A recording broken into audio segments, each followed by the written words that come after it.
Good evening, everybody. Welcome to the Hang Up. It's Wednesday evening. I'm at Dillahunty. What's my hang up? Well, it's still Project 2025. I've read it and I've covered it a bit here, and we've pointed out things that were said incorrectly about it and also the things that are worth warning. But for those who don't know, Project 2025 is the product of the Heritage Foundation and is a public roadmap of their plans to fundamentally change the socio-political landscape of the United States to fit their extreme Christian nationalist views. Don't let Trump's denials fool you. This is the plan. And the forerunner to this public plan was their less public actions that led to fundamentally altering the makeup of the Supreme Court. Tonight's guest is a friend of the show, a friend of mine, a friend of the Constitution. He's the author of The Founding Myth, Why Christian Nationalism is Un-American, and the author of American Crusade, How the Supreme Court is Weaponizing Religious Freedom. Andrew Seidel is the Vice President of Strategic Communications for AU, Americans United for Separation of Church and State. And we will be taking calls tonight, but we're also on a clock to stop in a little over 2 hours or so. And so we're going to start at in an hour and a half at 7:30, reading super chats then, and we'll be reading all the super chats over $10. So get your calls in soon and get your supers in soon as well, so that Andrew and I will be here to read them. But here's a brief video from Americans United addressing one of many issues with Project 2025, which we'll discuss after this video is over. I can't imagine a better life for us than as parents. I wanted to be able to have at least one biological child. Then we realized that a biological child wasn't an option for us. Then we decided to do the foster to adopt. We started lining everything up. So we found a child, a little boy in Florida. This one stood out to us.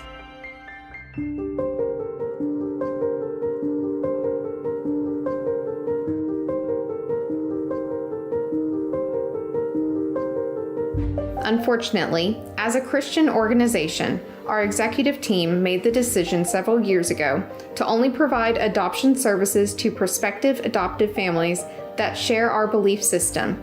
Liz just called me crying. Because we were Jewish, we weren't able to be parents. It was a gut punch. Our taxpayer dollars are going to foster care, yet we can't adopt a child through that system. You know, it's hard sometimes seeing any of your friends that have kids. You're happy for that person, but you also long for that.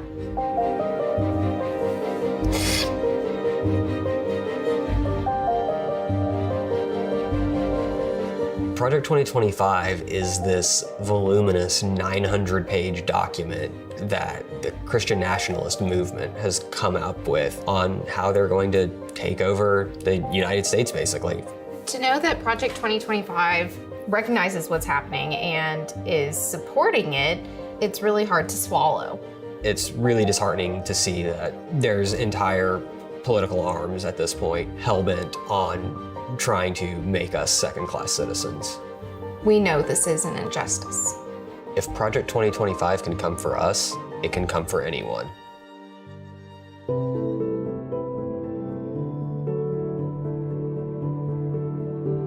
Americans United for Separation of Church and State. That kind of sounds like what we're trying to do right here. They've been along with us for all the struggles and the ups and downs. They handle all the really complicated things that I don't always understand. We tell our story and they take care of it from there. They're dedicated to the cause of not letting a theocracy be established. Americans United has been a light for us in this difficult time. We're still nervous, but at least we know we're not alone.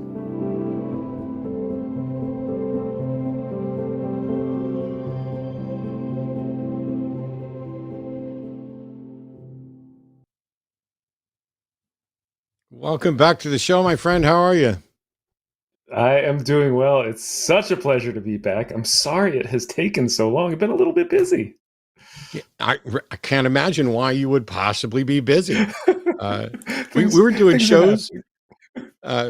Jimmy and I were doing shows before Biden dropped out where we're like, should he drop out? Is it strategically smart? Would it be better? What's the likelihood of happening? What are the legal issues? And it's like, I know exactly who I want to ask, but Andrew's real fucking busy right now. We've been trying so hard. You guys have been so patient. I'm thrilled to be back on. I really am. We're thrilled to have you. And rather than wasting much time, we are going to get to calls here in a little bit, but I want to give you an opportunity to jump in. And I've read Project 2025. I've referenced it on the show a number of different times. Sometimes I've corrected things, like because the memes start going and people are like, oh, Project 2025 calls for a nationwide ban on abortion, which it doesn't expressly do. It even mentions the word choice at one point in there, which I thought was recognizing that it's a difficult choice. And I was like, that's really weird, because we already know that the architects of this, that most of them, are the ones that we're able to get positions on, have expressed that a national ban on abortion is what they'd like, but that's not what Project 2025 calls for. And so it's been this walking of this line between what it says and what the eventualities are. And then I guess the head of Heritage has stepped down or been fired, or the guy that was responsible for Project 2025 stepped down, or whatever else. What is going on? How are we supposed to look at this?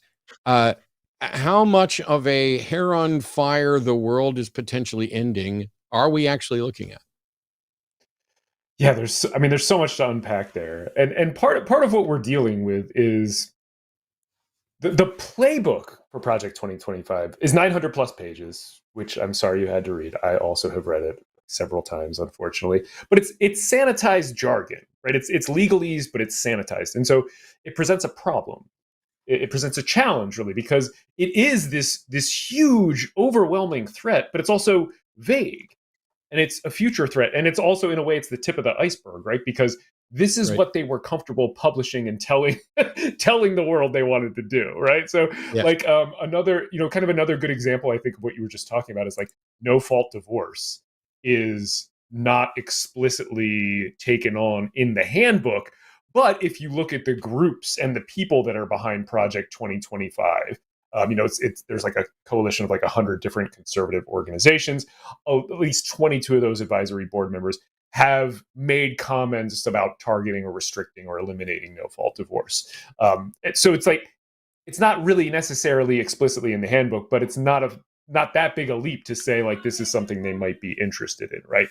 So the point being, this is a very big and scary thing that I think people are rightly freaked out about. And one of the things that we were hoping to do is to tell a human story that is associated with this threat, that shows that this is not a future threat, that it's happening right now. And that's the video that people just saw, right? So so Liz and Gabe Ram are this couple in Tennessee. They're unable to they're unable to have biological children of their own. And they identified a special needs child that they were going to foster and adopt. And then the state-funded foster care agency, which trains and certifies potential foster families, refused to work with Liz and Gabe because they are Jews. Right? So Liz and Gabe were unable to adopt that child. They were denied the joy of parenthood. And this could happen to everybody watching this, right? Like, you don't believe in God, you're not religious? Okay, sorry, you don't get to adopt. You're LGBTQ+, we are not helping you. And again, all sanctioned and funded with your tax dollars, which is a whole separate violation of your rights. And so when I was reading Project 2025's handbook, I was reading this section on adoption reform, which talks about how Project 2025 wants to target lawsuits like the one that Liz and Gabe brought. So with Americans United, Liz and Gabe sued over that religious discrimination, and Project 2025 explicitly targets their lawsuit, all but mentioning them by name. It says that faith-based adoption agencies that serve children are under threat from lawsuits due to their religious belief that a child should have a married mother and father. It goes on to also basically explicitly target LGBTQ people. So if Project 2025 is realized, religious freedom really will become a license to discriminate. Taxpayers will be forced to fund that discrimination. Potential parents will be rejected if they are what some consider to be the wrong religion, or if they're LGBTQ. Kids are going to be denied homes and families because they don't fit the Project 2025 mold of a biblically based family. And that is a phrase that appears in the handbook. So this is really just one tiny piece of this 900 plus page monster. But as Liz and Gabe said in that video, if Project 2025 can come for us, it can come for anyone. And we've actually at Americans Unite, we built up an entire paid media and communications campaign around this video.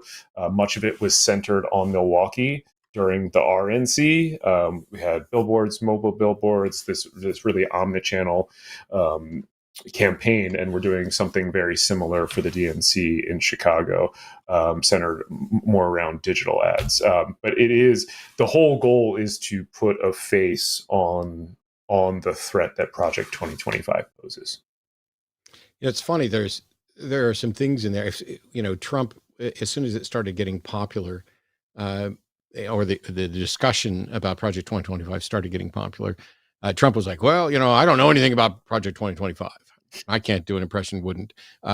Which maybe he doesn't know too much about it, because he doesn't know too much about anything. But he's tied to virtually everybody who put this together. But it was weird that he went from I don't know anything about it to there's some extreme stuff there. And I'm willing to bet that when I look at it and I see the extreme stuff, I see the anti-LGBTQIA stuff and what could eventually, if this is what they're saying publicly, what's going to happen, privately or once they get power is fundamentally different. Although I've cautioned people against, hyperbole and primarily against saying this says X or so-and-so says X when in fact they don't expressly state that. Instead of saying what their motivations are or saying that they said something they didn't say, it's much better to say, look, Project 2025 can lead to this or whatever else it needs to do. If this is what's going to be as the playbook behind the scenes, we need to know. I mean, even if we weren't let's imagine you and I weren't completely opposed to anything and everything that's in Project 2025. And we might not be. There could be some aspect of it, some foreign policy thing or whatever else that I'm not as upset about. Although honestly, reading through it, I did not find much that I was even close to an agreement on. But I think that when Trump looks at it, the thing that he finds extreme is the no-fault divorce, because he's an expert in divorces and would love to have no-fault divorces for him, but isn't necessarily in favor of the way they want to go about it or what, I don't know. I mean, I'm thinking back to that denial. And he did say both of those things that you mentioned, but then he also said there's some good stuff in it. So I don't know anything about in it. There's bad stuff in it, but there's also good stuff in it. It was,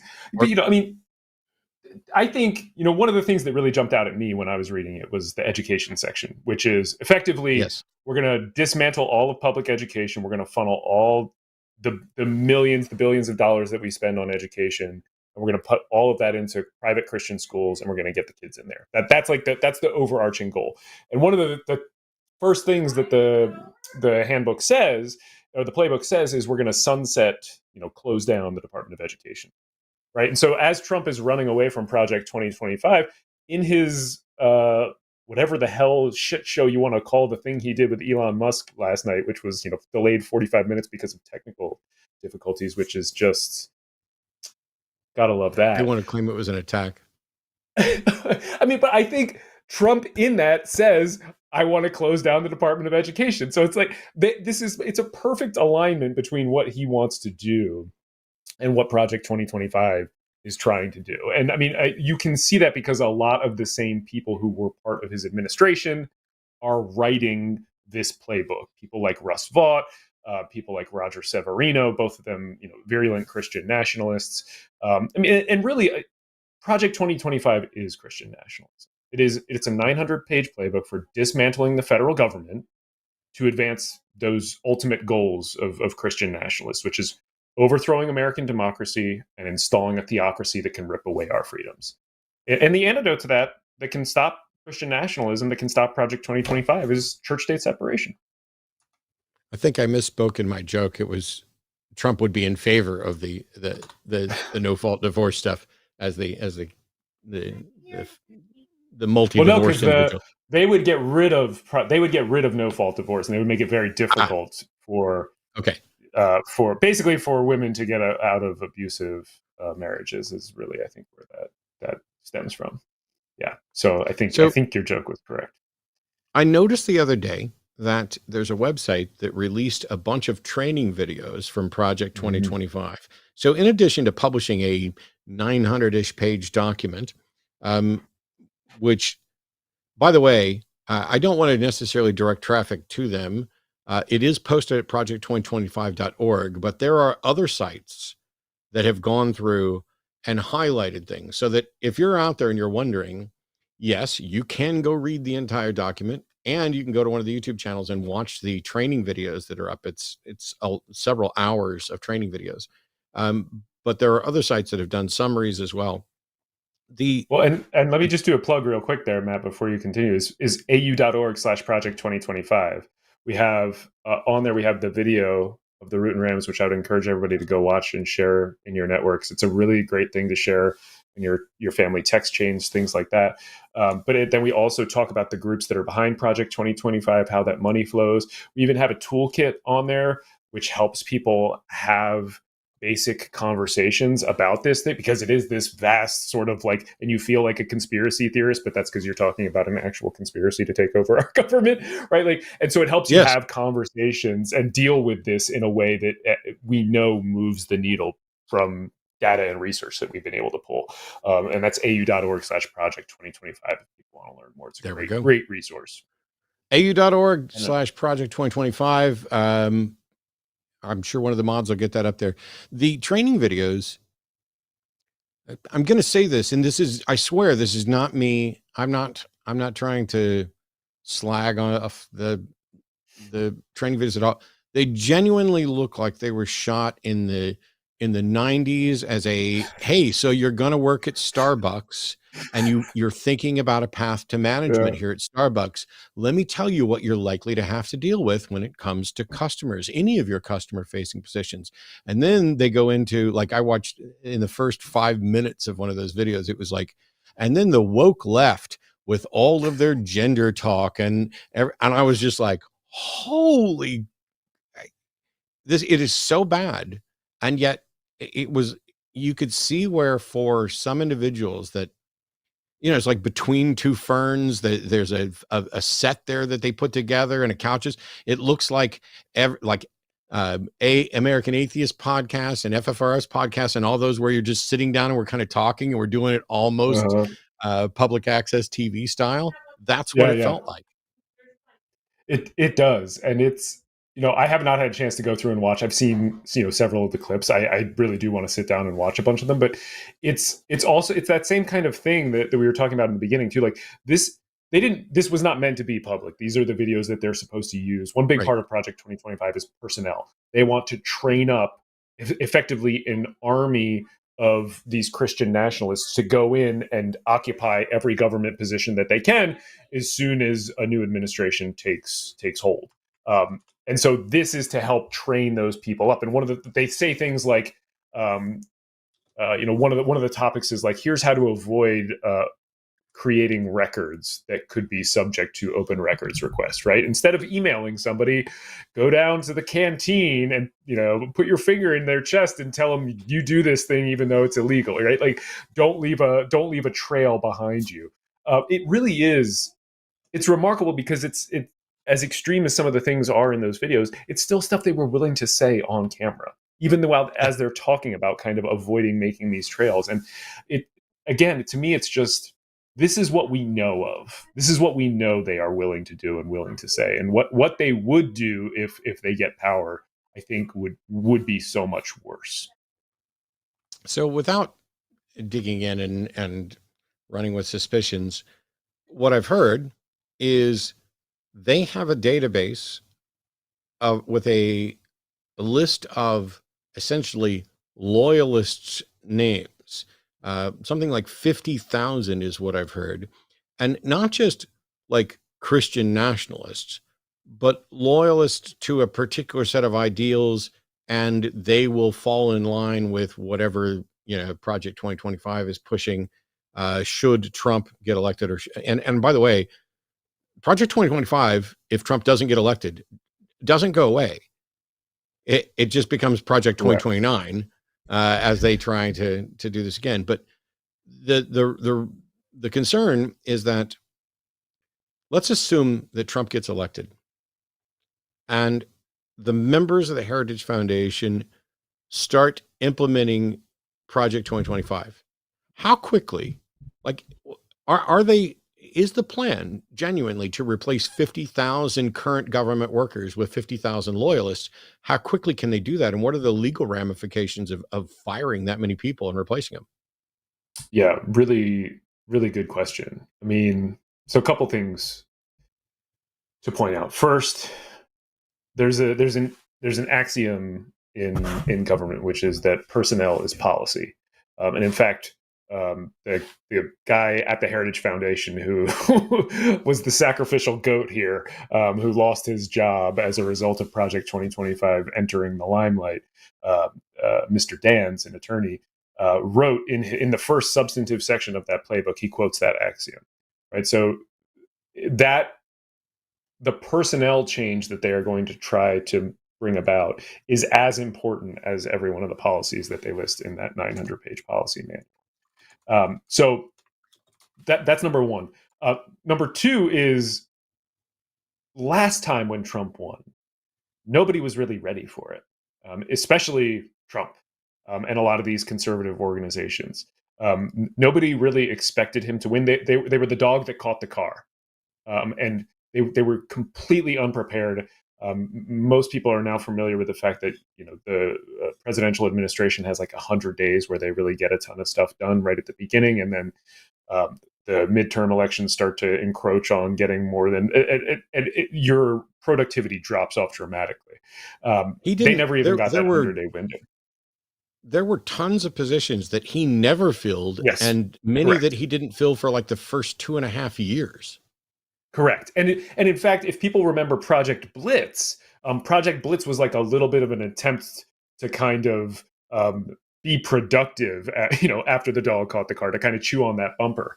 But what they are trying to do is to seize completely on a Trump victory and not waste any of those positions. The people, I'm sure, have heard about Schedule F. I don't want to get into it. It's convoluted, but essentially it's protections for federal workers that is meant to make their jobs protected from partisan politics. The oversimplification, but right. It works for this conversation.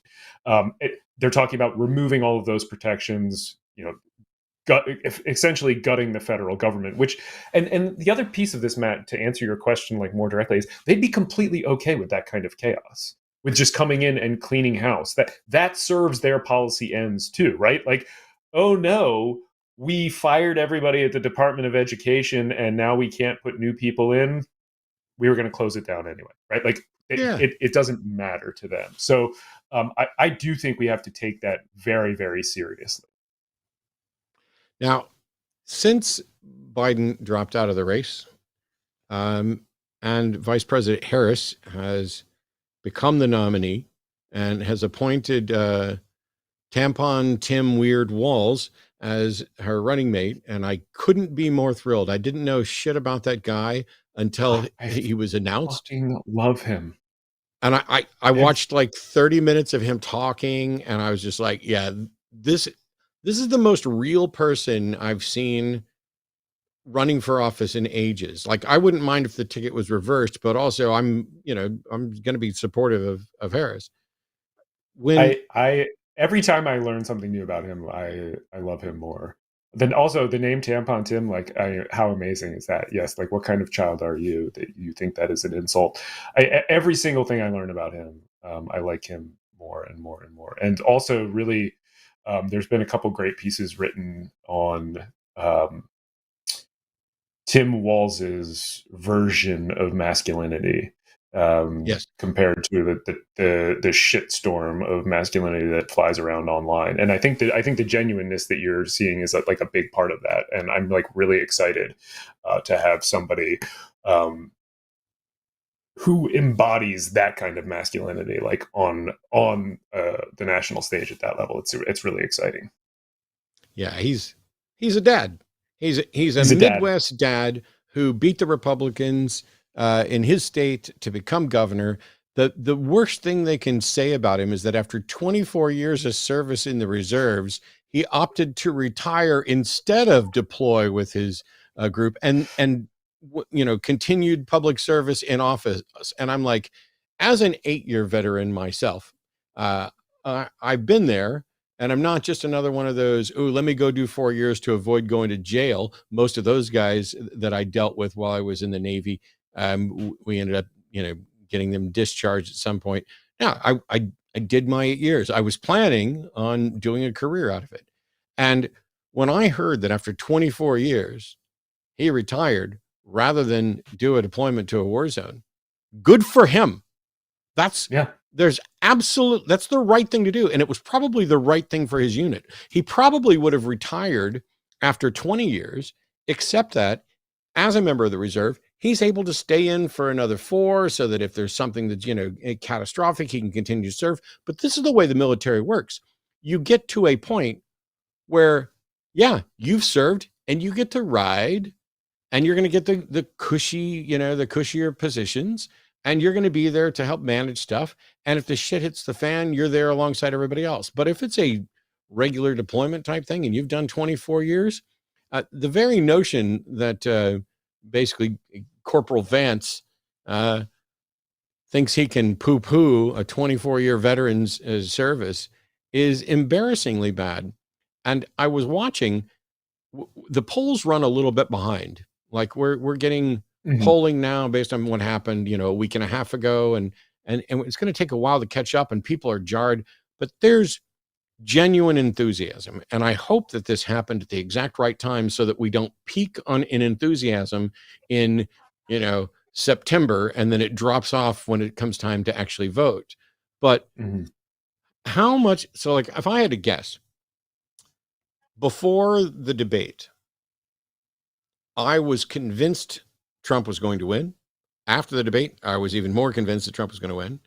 After the assassination attempt, I was even more convinced that Trump was going to win. And now I'm actually convinced that he's likely to lose, although we can't remotely get complacent. Is the enthusiasm for Harrison Walls, are you feeling that? Are you seeing that? Are you optimistic now? Or are we just not as pessimistic as we were? No. The last 3 weeks, it's been super weird. Haha. Not intentional.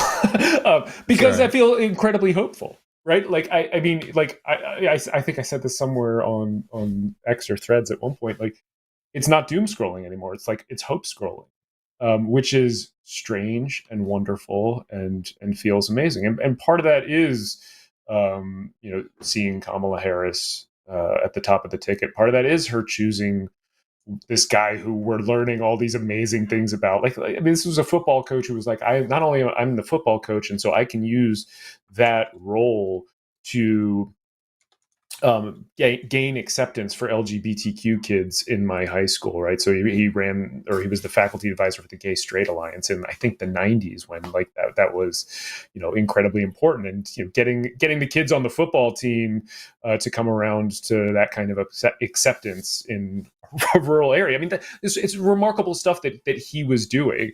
So I do feel very, very hopeful in a way that feels strange. But the thing that keeps me up at night, which is the thing that kept me up at night last presidential election, is the threat of genuine political violence, and what this Supreme Court will do what this captured Supreme Court will do to aid Trump in stealing the election. I mean, those are the two things, the twin worries. And for me, what that means is we have to organize and donate and volunteer every minute that we can so that this election is not close enough, that there's any kind of question that can be raised, that can't be laughed off by the entire population, except for Trump's most fervent followers, right? Like, it has to be an electoral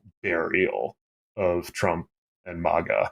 And that's what I think we need to, one, avoid the threat of political violence, but also avoid the Supreme Court doing some, or even Mike Johnson in the House doing some serious damage to this country and handing Trump power. We're going to get the calls here in just a minute. And we've always prioritized theist calls on here. We're going to largely continue doing that. But I want to make a few things clear. But before I make a few things clear, there was I'm going to make a few things queer as well as clear. The sort of follow-up question, do you know about how effective it is to, let's say, work on a phone bank for Harris versus, what ways have you learned are most effective to take your time now and volunteer to help get Harris Walz elected? So the thing that I always tell people is there is a way for everybody to volunteer. So like if you are not comfortable knocking on a door for 4 hours and talking to people face to face, which I totally get, like that's not for you. Don't force yourself to do it. But if you're okay talking on the phone, then yeah, work a phone line. You can do it from your computer. You go into one call after another. You'll get a ton of calls in 30 minutes. Then you can be off a shift. It's really rewarding. You'll have a couple good conversations. You'll have a couple bad conversations, but you may change a mind here or there. You may convince somebody to vote here or there. That makes a huge difference. Remember, the last election was decided effectively by 40,000 votes in 3 states, right? Like you change one mind, that's not necessarily a +1. It could be a +2 depending on whose mind you're changing. So that's a big difference. So if knocking doors is for you, you're able to do that, and that fits your personality, go volunteer and do that, especially if you live in a swing state. If not, man the phones. Get on a phone, make some calls. And if that's not for you, you can text bank now. This is a really big thing that's done too, and you can do that from your computer. You can do that from your phone, right? Like you can be in your pajamas in bed. Nobody will ever know. You don't have to talk face to face with somebody. There's a million different ways that you can get active with the Harris Walz campaign, and I just think get in touch or your local party. Remember, there's all kinds of down ballot races that are just going to be just as important, especially with stopping some of the stuff that Project 2025 wants to do, right? So find a way that is comfortable for you to volunteer. If you can get into something in a swing state, that's even better. But if not, doing something. And I just trust me, if you've never done it, you will also feel so good. I know that should maybe not be the reason, but I promise you do not want to look back in November and be like, shit, this was decided by a couple hundred, maybe a couple thousand votes in a few states. And if I had done something maybe the outcome would have been different. Volunteer now. Well, I'm heading out for a couple days next week to have oral surgery, and then I'm having a follow-up oral surgery about a month or so after that. And in between there, in my whatever free time I wind up having, sitting here, I'm going to be doing some phone banking and other stuff. Let me tell everybody a little bit about what's going on here at the line. This is a call-in network, and I am just the host, one of many hosts of many shows here on the line. Today, it's me and Andrew Seidel on the Hang Up. Tomorrow at 2 p.m. Central, it's going to be Arden Hart and Josie Caballero on the Transatlantic Call-In Show. If you have questions about trans rights and trans issues, that's the perfect time to call. And if you've been accused of being transphobic and you're proud of it, you can explain to them why. And if you're been accused of being transphobic and you really don't want to be, they might be able to explain to you why you're being accused of that and how you might go around correcting it. On Sunday, the Sunday show at 2 p.m. Central, it's going to be Eric from Skeptics and Scoundrels and Forrest Valkai. And then at 7 p.m., I will be returning from Bryan College Station, or Reptile Expo that I'm working this weekend, in order to drive back down and immediately jump into this chair so that Forrest and I can do the Sunday show after dark. Forrest is also hosting next Monday's Skeptalk. Basically, this for most of next weekend, this is just the Forrest Valkai network. And so all your questions that you wanted, you can get there as well. And yeah, on the following week on Chewed Gum on Tuesday will be Alyssa Ljub. And then the Wednesday that I'm out on the 21st, yes, Jimmy and Paul, I think, are going to be hosting this show. Let me make a couple of quick announcements about calls, because I want to be clear. I want to be clear. Yes, it's a call-in show. Yes, we prioritize theist calls, but there's some things we're not going to bother doing tonight because we're on a crunch mode, and I want to get good questions in for Andrew about Project 2025, a number of things. But do we still care about and want to have the discussions about theism? But if there's a call that looks like it's going to be too much of a distraction from the main subjects tonight, I'm going to just direct those people to call in on Sunday. If you don't bother calling in about trans stuff at all, just call TACIS tomorrow. If you're calling in to defend your beliefs, as long as they're not some esoteric, I'm the only one that believes this and I've got my own version, I don't have that much of an interest in those things. But if you answer the questions that you're asked, because we're asking them so that we can try to make sure we understand what you're saying and the viewers can understand what you're saying, so that you get an honest response and we can have it back and forth. And you're presenting evidence-backed logical arguments, that's great.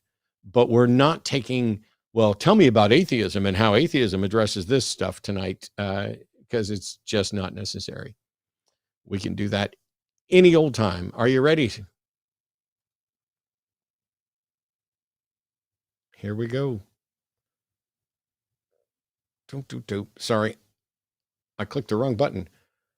Drago in Illinois, pronouns are he, him, said that I recently made a video dedicated to a tweet that he made, and where I said it was the dumbest argument against atheism I've ever encountered.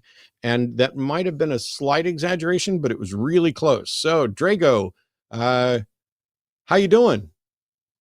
Matt, what's happening? I haven't listened to the show yet, but I'm honored to be selected to come up. And also, thank you for making the video, because, I've done some different things in life, but I think getting the address from you is that I potentially made the dumbest argument ever. It kind of ranks up high, so I appreciate that. Awesome. How can we help? Yeah, well, I wanted, since we're able to talk, if there's anything in live we could clarify. I guess for me, when I listened to your video, I just assumed that you were a moral realist based on your arguments for consent and these different things. But then someone who's more familiar with your work said, no, Matt's a moral subjectivist. So then I got a little confused, because it sounded like your argument was a moral realist type of argument. But maybe I was hoping you could clarify. No. As I just said, tonight we're not doing the tell me about atheism. What's atheism's take on this? I was pretty thorough in the video, and the argument was especially stupid because atheism is not a moral system. And so to say that atheism does not explain why bestiality is immoral when you never demonstrated that it was, and you never demonstrated that atheism should have a position on this, because atheism doesn't and can't have a position on it. Atheism is merely not believing in a God. There are moral views that are consistent with atheism, like secular humanism, that would hold that bestiality is wrong for issues related to consent and more, which I addressed in the video. If you're just calling in to quiz me or have a back and forth about morality, that's not the purpose of tonight's show. Call in Sure. on a Sunday or book a debate. Sure, yeah. Well, absolutely. And I did create my raw reaction in response, first time I watched your video. Okay, but then I guess, so what's a fair category of questions? Because I do want to be respectful to what you're hoping to achieve in your show tonight. So what would be a fair category that I could ask? Does that have to be Project 2025 specific? You said theism. You mentioned theism was okay, so that's why I wasn't sure. Well, if you care to present an evidence-based argument to back up your theism, we'll listen to that. If you have thoughts as a theist on Project 2025, I guess you can do that. But generally, what I find is really bad is when somebody calls in to talk about one thing, and when I say, no, we're not talking about that day, then they start looking around for something else to talk about. Why not just go watch the show and we can move on? Well, I'm just curious to get your opinion on these things, but okay, then let me ask this question, and I know you got other people on the line. So I understand the perspective that, atheism is just a singular proposition of no gods exist. There's no God that exists.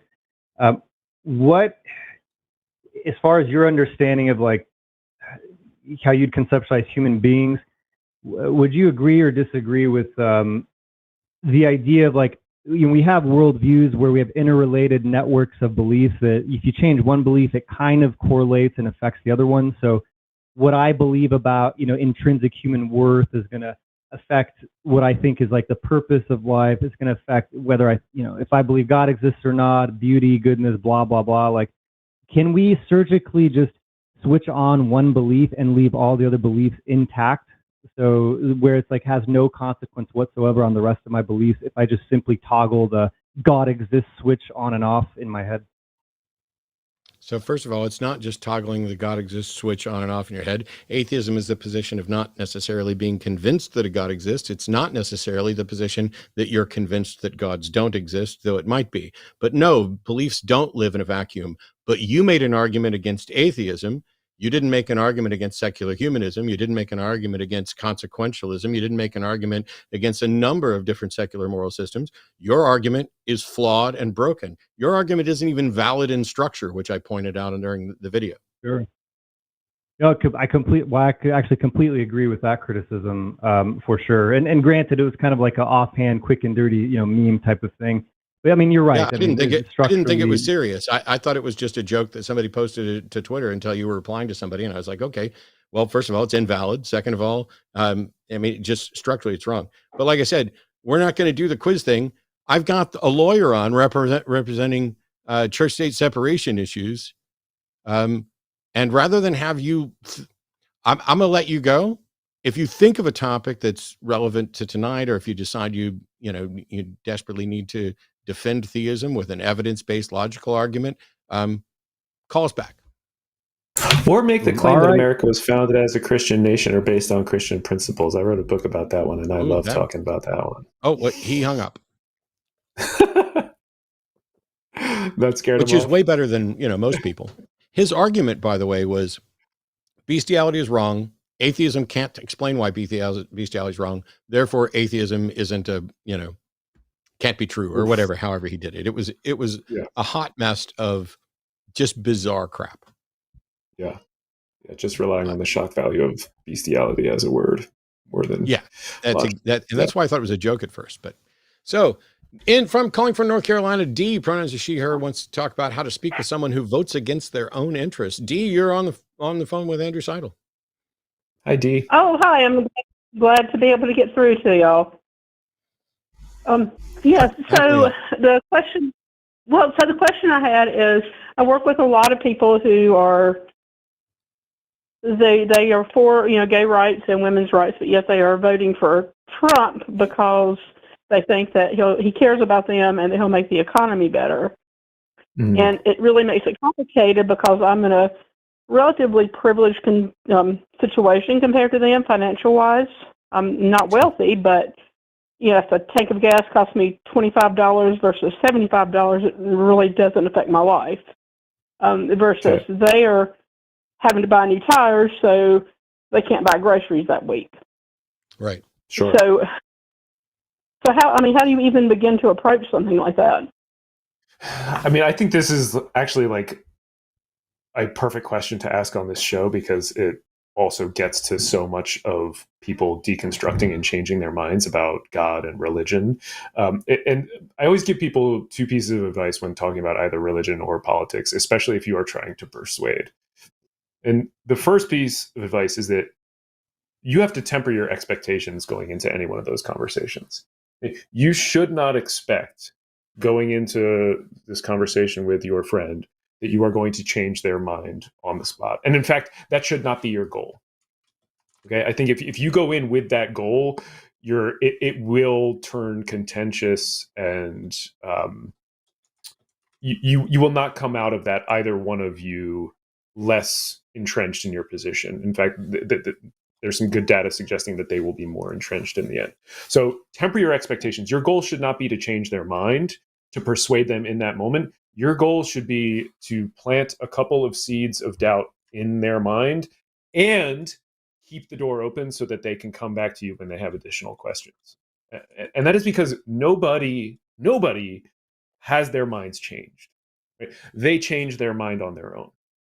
Okay, so you are not going to change their mind. They are going to change their mind. And your job then is this is the second goal, to pose good questions to them, to be an active listener and ask them why they think this, why they think that.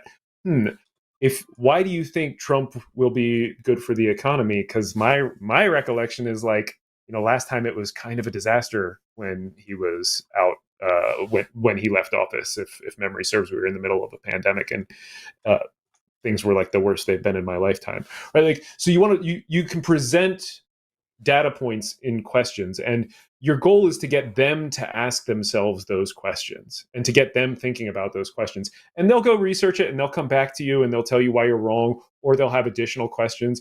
And often this can take a while to change somebody's mind. It's that patience, but so you have to leave that door open. And I had this happen. Actually, there was a case I was working on back when I was at FFRF, and I had written a letter to a school district in Texas, and I heard back from the lawyer at the school district, and he was like, I want you to know, I think you're wrong on everything. He's like, this is what the Supreme Court says, so we're going to do it, but I want you to know, I think you're wrong on everything. And I was like, okay, that's great. I'm just, out of curiosity, why do you think I'm wrong? And we ended up having a conversation, and at the end of it, he was like, you are not what I thought you were going to be. Like, you're nice. You're like a nice person. And I was like, yeah, I am. Like, I try to be a nice person. And we ended up developing a little bit of a relationship. And he was like, if I wanted to read a book to better understand like what it is that you think, what book would you recommend? And like we traded book recommendations. I read things that he recommended, and eventually he was like, like he really kind of came around and deconstructed. But it took a year or two, maybe even more. I've since lost touch with him, but it was just having that kind of relationship and being willing to listen and be there for them when they start to change their minds and kind of help plant those seeds of doubt. I mean, to me, those are just the two main things, is like keep that door open and temper your expectations going in. And I would love to hear Matt's thoughts on this too. Well, I don't think Matt's thoughts are all that good on here, because I'm in a weird position genuinely in that I'm taking calls, I'm under fire, and a lot of the people that I'm engaging with I've said it before, so it shouldn't come as a surprise. I'm always happy to present the things that I think should change their mind. But because I know that they're incredibly unlikely to change their mind while they're on a live show, the way that I do things here is going to be very different from, or a little different from what I would do in person. And in some circumstances, like, I end up avoiding the conversations because the biggest interaction that I do with people outside of this show are reptile expos. And reptile expos are this weird mix of queer counterculture, biker counterculture, left-wing counterculture, and right-wing counterculture people, all there because they care about the reptiles. And so I would rather not get into deep political conversations. Now, Arden on Trans Visibility Day posted on our business account basically saying, hey, I'm here, I'm trans, it's Trans Visibility Day, I need you to know. Absolutely, as far as I know, there hasn't been any fallout from that.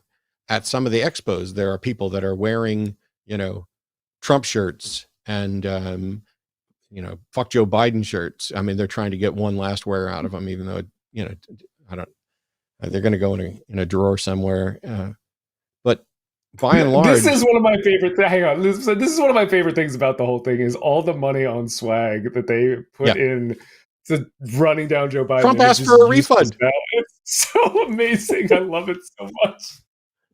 Trump wanted to know if maybe the Republicans should be reimbursed after all the money they spent. I was like, that's not how this works, Donald. And you of all people should know, since you're the king of not fucking paying people. But sorry, I interrupted you. It's a joy. It's a joy point. It is. When I get into the discussions with people, I usually ask them the questions that I know they're likely to get wrong. And it's just for expediency. Like the one statistic that I've mentioned probably 20 times on this show over the last 4 or 5 months is that recently 49% of Americans, when polled, replied that they were convinced unemployment was at a 30 or 50 year high, when in fact it was at a 30 or 50 year low. So the actual state of affairs was the exact opposite of what they thought. And fully, nearly half, 49% of the people polled were wrong about reality, wrong about a fact that we can look up. And so I'll ask them, when they talk about the economy, are there problems with the economy? You betcha. Inflation's been pretty bad, and interest rates haven't been improving. But the United States economy is improving better and faster than most of the other countries that suffered during COVID, et cetera. And the stock market is going bonkers and setting new records. Crime was up when Trump was president. Ooh, that's a weird way to phrase that. Actually, it's worth pointing out crime is lower and down now under Biden than it was under Trump. It's potentially problematic to say crime was up during Trump, although I did like Walls's line about that's not even counting the crimes that Trump committed. But that was good. It was a great line.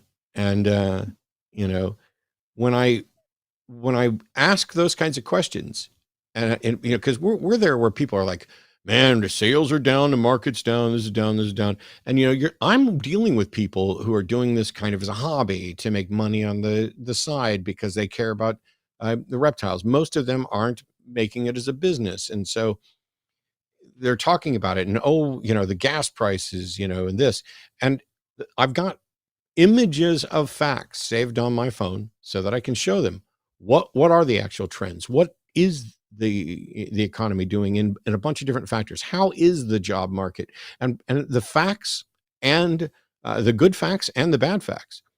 And inevitably, on the rare occasions when I've engaged and I present data that shows that somebody's wrong, they ignore it. They deny it. They denounce it. Where did that come from? That came from the government. That came from CNN. That came from the Associated Press. That came from, a Harris poll. That came from, the Department of Homeland Security. It came from the Department of Justice. It doesn't matter where you point to. The most frequent response is just to deny it and to continue pressing on with this cult of personality and how they think that the world was better by any and every measure under Trump. And I am then, this is why I said I might not have good advice. I'm now screwed and done because I care about facts and data and what's changing, what has, facts and data aren't changing minds in the way that they should be.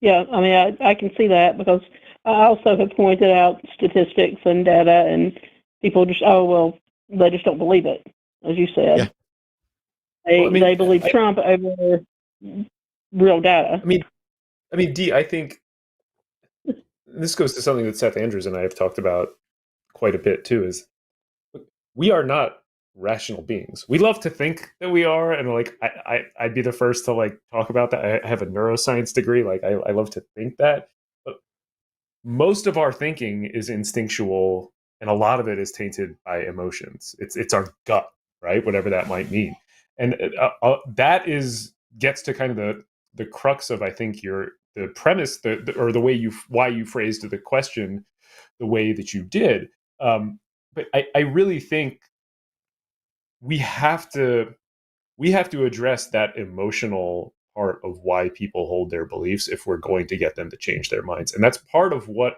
I am trying to do when I tell you to engage in active listening and provide a space for them to come back and ask questions. Because what you are doing then is giving them they would hate this if they knew it, but you're giving them a safe space to come and ask those questions that are not tolerated in the spaces where they currently exist. And it really is, I think, one of the best things that you can do for folks.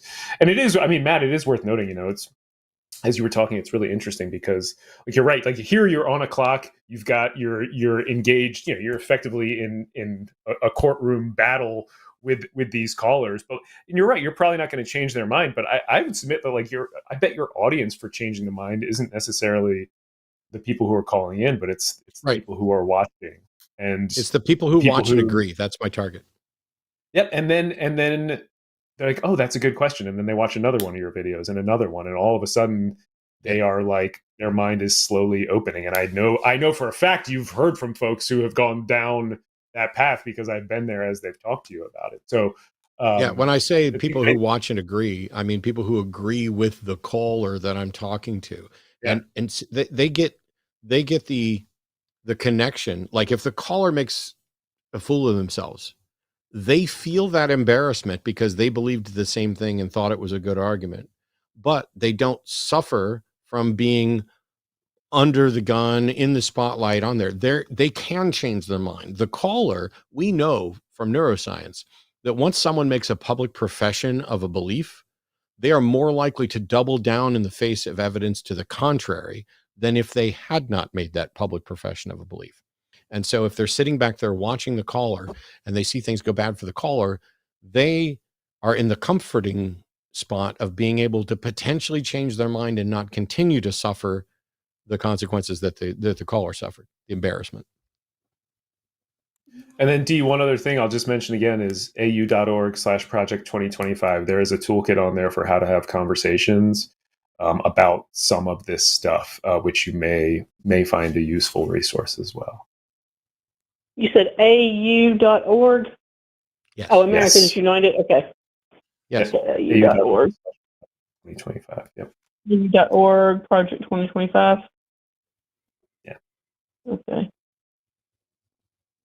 All right. I mean, do you think that for the most part, if you are talking with someone about things like this, that they have to almost want to change? Because when I deconverted from Christianity, I listened to shows like, Matt's and, Seth Andrews.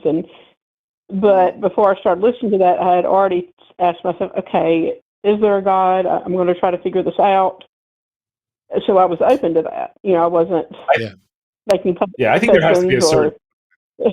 There has to be, like, and that's what I mean at the top when I say, like, you're not going to change somebody's mind. They have to change their mind on their own. Right. And a big part of that is starting with asking those questions. But again, if you're providing that space where they can ask those questions and feel comfortable doing that, then that itself is a step in the right direction. And you can be the one to pose those questions too to your friend who's LGBTQ and supports Trump. You could have a serious heart-to-heart conversation. I'm so curious because I worry about what Trump is going to do to LGBTQ plus folks if he has power again. And you're in that community and you're supporting him, and I don't understand that. Could you help me understand?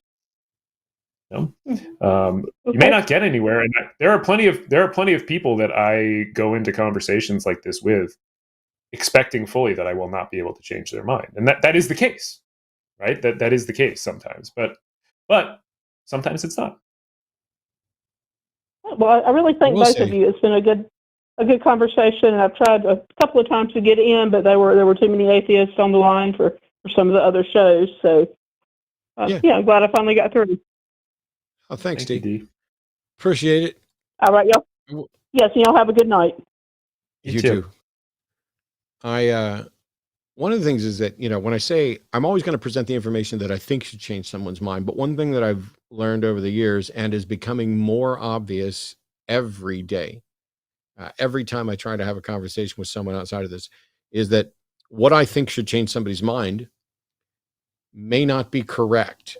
I think I'm right about what ought to change someone's mind, but what will in fact change someone's mind, I'm going to have problems with for different people. And so, as I said before, if you're in a debate about anything and you find yourself going in circles, it's best to pause and maybe set aside the topic you're talking about and have a discussion about truth and evidence and reasonableness and say, okay, do we at least agree that a logical argument that is invalid in structure isn't going to get us anywhere? Maybe they don't have any understanding of that. Maybe they don't have any understanding of fallacies. And so you're just going to be presented with them all the time. Then maybe you can say, okay, what sources would you accept as reasonable sources for data on the subject we're discussing? If we're going to talk about, the state of the economy, are you going to only go by your gut feel about how much you think you're spending on groceries versus how much the grocery price has increased or decreased, for everybody? Are you going to only take a look at, how your expenses have changed?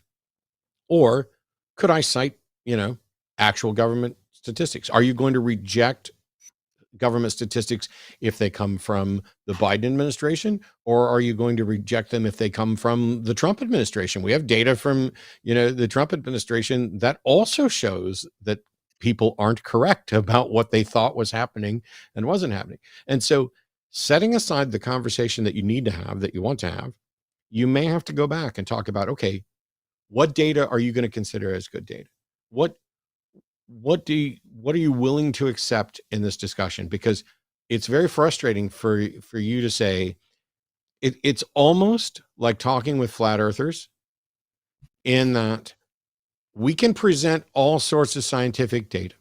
We can go to the moon. We can put up a telescope and see the evidence that we've been on the moon. There's a final expedition being planned for this fall, where a rich individual is going to waste a bunch of money to take a bunch of flat earthers to Antarctica, at a point where for 24 hours the sun will be visible. And this is only possible if the globe model of an Earth is accurate, and significantly more accurate than a flat Earth globe skeptic model. And so they're going to go down there and they're going to film it and they're going to observe it, and then they're going to deny it, just like they've denied every other piece of scientific evidence. It's coming from science. It is corrupt. It is it's a conspiracy. They're doing whatever they can to shut us down. So if in the process of building up to this, you haven't got agreement on what will change someone's mind, or what should change someone's mind, you're just setting up a scenario where they can just shift the goalposts. And that's one of the reasons. Did I say gold? Wow, goalposts. It's one of the reasons why many of us who've been doing these shows and engaging with theists have started, not only tell us what you believe and why, and in particular, why you think we should believe. And if you make an argument, one of the questions that we can follow up with is, if your argument is shown to be invalid or unsound, will you change your position? If not, then that argument isn't really the reason why you say you believe, and isn't really relevant. I mean, you could be correct. And I'm not saying we just dismiss all of them, because like William Lane Craig believes because of the inner witness of the Holy Spirit, but he presents the Kalam cosmological argument. And there's nothing wrong with that, because if in fact the Kalam were valid and sound, it would be a sufficient reason, or a good reason to potentially believe. Anyway, we've got more calls on the line. And the first caller has been on hold for a while. Dave in Washington, Pranzer him, wants to demonstrate life after death. How you doing today, Dave? You're on with Matt and Andrew. Hi, Dave. Dave, are you there? Dave, are you maybe on mute, Dave? Uh-oh. Is this how he's going to demonstrate the resurrection? It's not a web call, so Dave's calling in from his cell phone, or a phone. It's possible that your phone has gone to sleep. What if he just comes back on and says, "I was dead, now I'm like awake," and this is... Oh, that would be a really good way to demonstrate life after death, except it would be, he'd need to provide proof that he's dead. I tell you what I'm going to do, Dave. I'm going to put you back to the queue. Oh, hello. My phone was on mute. Oh, there he is. No, I'm not. The phone was on mute. Dead. Okay. I was alive the whole time, and that's the point. Cool. So, Dave. Hello? You guys, Dave, yeah. Before you get started, because there's a delay and I'd rather not have us talking all over each other, a friend of mine once did a debate where somebody said they wanted to demonstrate life after death. And they said that you live on in the minds of others. Your case for life after death isn't like that, is it? Not at all. Cool. Not even close. So then I think what we need from you, Dave, is to explain specifically, or as specifically as you can, what survives death and how you can demonstrate that you're correct about what survives death. That's going to be no problem at all. You guys actually caught me doing an Uber Eats order. I need to do this drop off and then I can pull over. You want to take another call and get back to me maybe, or? Absolutely, Dave. I'll put you back in the queue. You go ahead so this is nice because there is a problem with delay. Actually, there's a delay between me and Andrew as well. It's just not as bad, and so we can kind of handle it. But this is the way I'd like for calls to go. Hey, for clarity, you're not calling to do this, are you? Because if you tell me you live on in the minds of others, well, Humpty Dumpty lives on in my mind as well, but he never lived before, so it's not an afterlife. It's not life. And so the right thing to do, I think, is to say, okay, you're saying something survives death. I want to know as specifically as you can what you think survives death and how you can demonstrate it. And Dave said that would be no problem at all. So we'll get back to Dave in a little bit. In the meantime, we got hopefully a relatively quick question from Steve in Pennsylvania. Pronunciation him has a question about Project 2025. Steve, you're on with Andrew Seidel. Andrew, Hey, this Steve. is your friend Steve from Pittsburgh. Oh, hi. How are you? I am doing well. Good to see both of you. Yeah, I only have 17 questions, so I will narrow them down to 2. You can start with one. Okay. Well, they kind of go together. So the Supreme Court decision on presidential immunity has made it seem like, when Trump gets in, he can do basically anything. Again, it's not really, it's kind of mushy what they think, can and can't be. And then on top of that, you have the presidential branch becoming much stronger than Congress and judicial. So if you could comment on those 2 things. And then lastly, do you think Kamala Harris would be able to, in your view, increase the number of Supreme Court justices as a way to farther than a decade, is to strengthen the executive, which is kind of, it sort of stems from this Bush era doctrine, the unitary executive theory, which we don't need to get into it. But I mean, the presidency is being given a lot of power, probably at the expense of Congress. And this is also one of the rationales behind the court working to gut the administrative state. One of, not the only.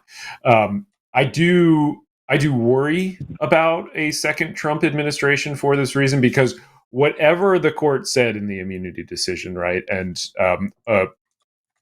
charitable reading would say that there is a difference between official and unofficial acts, and that's one of the things that Judge Chutkan's going to have to grapple with in the next couple of weeks is, well, what is an official act, what is not. But I think the court's reading of official act was way overbroad, but we shall see.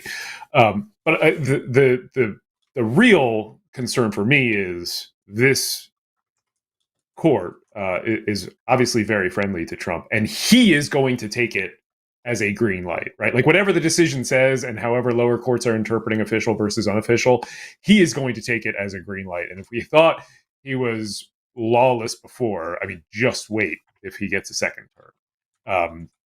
He is going to feel, I mean, emboldened doesn't even to cover it. So to the second prong of the question, I do think personally, and I talk about this in American Crusade, I think expanding the Supreme Court is a necessary fix that we are going to have to take. And we're going to have to find the courage to take that step, and how we talk about it is incredibly important. Biden's potential fixes of the Supreme Court include effectively undoing the immunity decision through a constitutional amendment, a binding code of ethics on the Supreme Court, and then term limits, which runs into a constitutional problem, the lifetime tenure that has been read into the language of the Constitution, which says that judges get to hold their position during good behavior, which has been interpreted to mean a lifetime appointment. There are some really creative ways that have been proposed by some really smart law professors to possibly kind of work around that language and still technically give these lifetime appointments, but in a way that would effectively amount to term limits that I'm intrigued by. I've come around on that. I didn't think that was a possible solution before, but I have been persuaded. I've changed my mind on that. I think there are ways to impose some term limits. But I also think that expanding the Supreme Court is something we should do affirmatively, no matter what. And I think that for a couple reasons. But the main one is that we know for a fact that Leonard Leo and his affiliated groups, including groups like the Heritage Foundation, spent something north of $580 million. That's what we know of, working to capture the Supreme Court from 2014 to 2020. So that's stopping Merrick Garland's nomination from even getting a hearing, all the way up through jamming Amy Coney Barrett onto the court. Right. So you don't spend $500 million to put impartial jurists on the bench. Right? They spent $500 million to capture an entire branch of the federal government. And we know for a fact that they were targeting the Supreme Court because of those lifetime appointments, and because it is, in a way, it's sort of this inherently anti-democratic institution, right? Like one of its jobs is to overturn statutes that have been passed in theory by we the people, right? Leo was, well, I won't. I'll pause before going down that rabbit hole. But I do not think you should be able to spend $500 million and capture a branch of government, and that should be allowed to happen. I think it would be perfectly acceptable for the Democrats to say, we do not think it is okay to capture one branch of the government, and therefore we are expanding the size of the Supreme Court because they have lifetime appointments and we can't get them removed. So we are now doubling the size of the Supreme Court to dilute the fact that it has been captured for partisan political ends.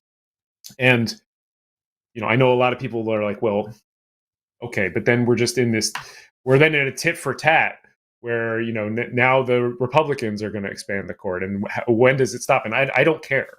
I don't care if that happens. Fine, let them put 50 judges on the Supreme Court. Then every one of them has less power. I'm totally okay with that. And it will eventually have to right itself. But the position that we're in right now, too, I think that ignores the fact that the court has already been packed. Right? That has already happened. That's what they spent $500 million doing. That's what I mean when I say they captured the court. So it has already happened. And the question is, are we going to do anything to rebalance the court, to unpack the court, to fix that gross error, or are we just going to let it stand? So I certainly hope that the Democrats find the political courage to do something about that. And it's, for me, one of the top issues that I have been pushing on. Thank you. Of course, Steve. Do you have anything else, or was that? Well, just one other thing. Tim Walz has impressed me quite a bit, and how they talk about bringing the joy back to politics. My goal this coming year is to bring the joy back to being an atheist. Oh, when did you have joy with being an atheist? I'm kidding. Well, it's kind of like, you're kind of hidden. You're not allowed to express yourself, and you're concerned what other people will say or reject you or whatever. We are all, most of us are nice people, easy to get along with, and so let's just bring the joy back to being an atheist. I'm in favor. I wholeheartedly agree with the power of bringing joy back to atheism. Now, I wonder how we do that. Oh, we can have a barbecue where we eat babies together. Is that a thing? No. Okay. I don't know if it's actually a thing. I didn't get a lot of joy from that. But I remember you being pretty happy. But I've tried to be happy. Yeah, I mean, Steve, I think that is like one of the best things you can do. I think just being, and I talked about this with T, just being a happy, normal, kind, polite person who is also an atheist does a whole lot to shatter people's notions about what an atheist is and what we do and who we are. And it is often an inroad for people to ask you questions, and especially about religions and what it means to be an atheist. And I used to go on Jesse Lee Peterson's show all the time. People who, Matt, you laugh, him. I think I've told this story on the line before, but he's this really out there Christian preacher, really far out there, and just used to say the most inane things about how I was this sad, miserable person, and I'm just sitting on there smiling and laughing at him saying these things. And if you go back and watch those, you can see the cognitive dissonance forming, and he even gives voice to it a couple times. He's like, I like you and you seem like a nice person and you seem happy, but you're an atheist, so you have to be godless and miserable. And you can see him like trying to reconcile these things, and eventually he stopped having me on his show. But yeah, I do think just being a happy godless heathen does a whole lot for our brand, if you want to put it like that. Steve, I appreciate the call. I don't think we're going to solve joy tonight, but we can work a little closer to it.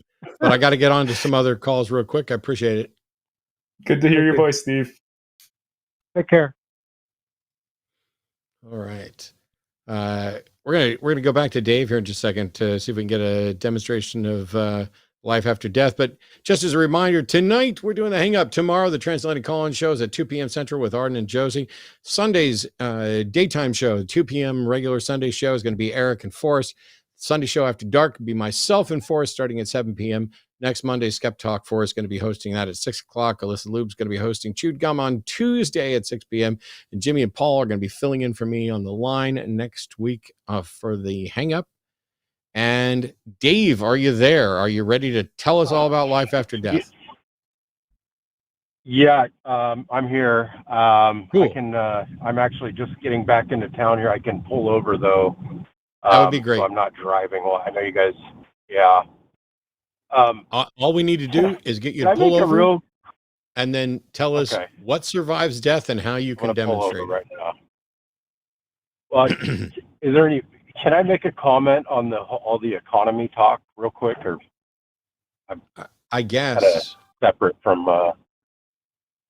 I'd rather not derail this, but go ahead. Talk about the.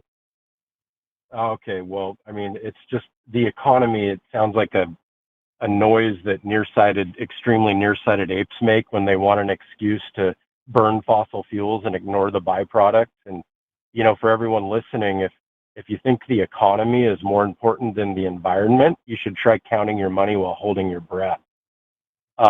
Anyways, I will get on to now this is kind of a mess. I haven't formed this into a proper syllogism. Maybe you guys can help me with that, or maybe you'll just debunk it outright before I even am able to even get to that. But here we go. So there is no logical contradiction in an eternal universe. If universe is eternal is true, then it's mathematically certain some version of you, or what you call we're you, done. We're done. What? Huh? We're done. Why are we done? We're done.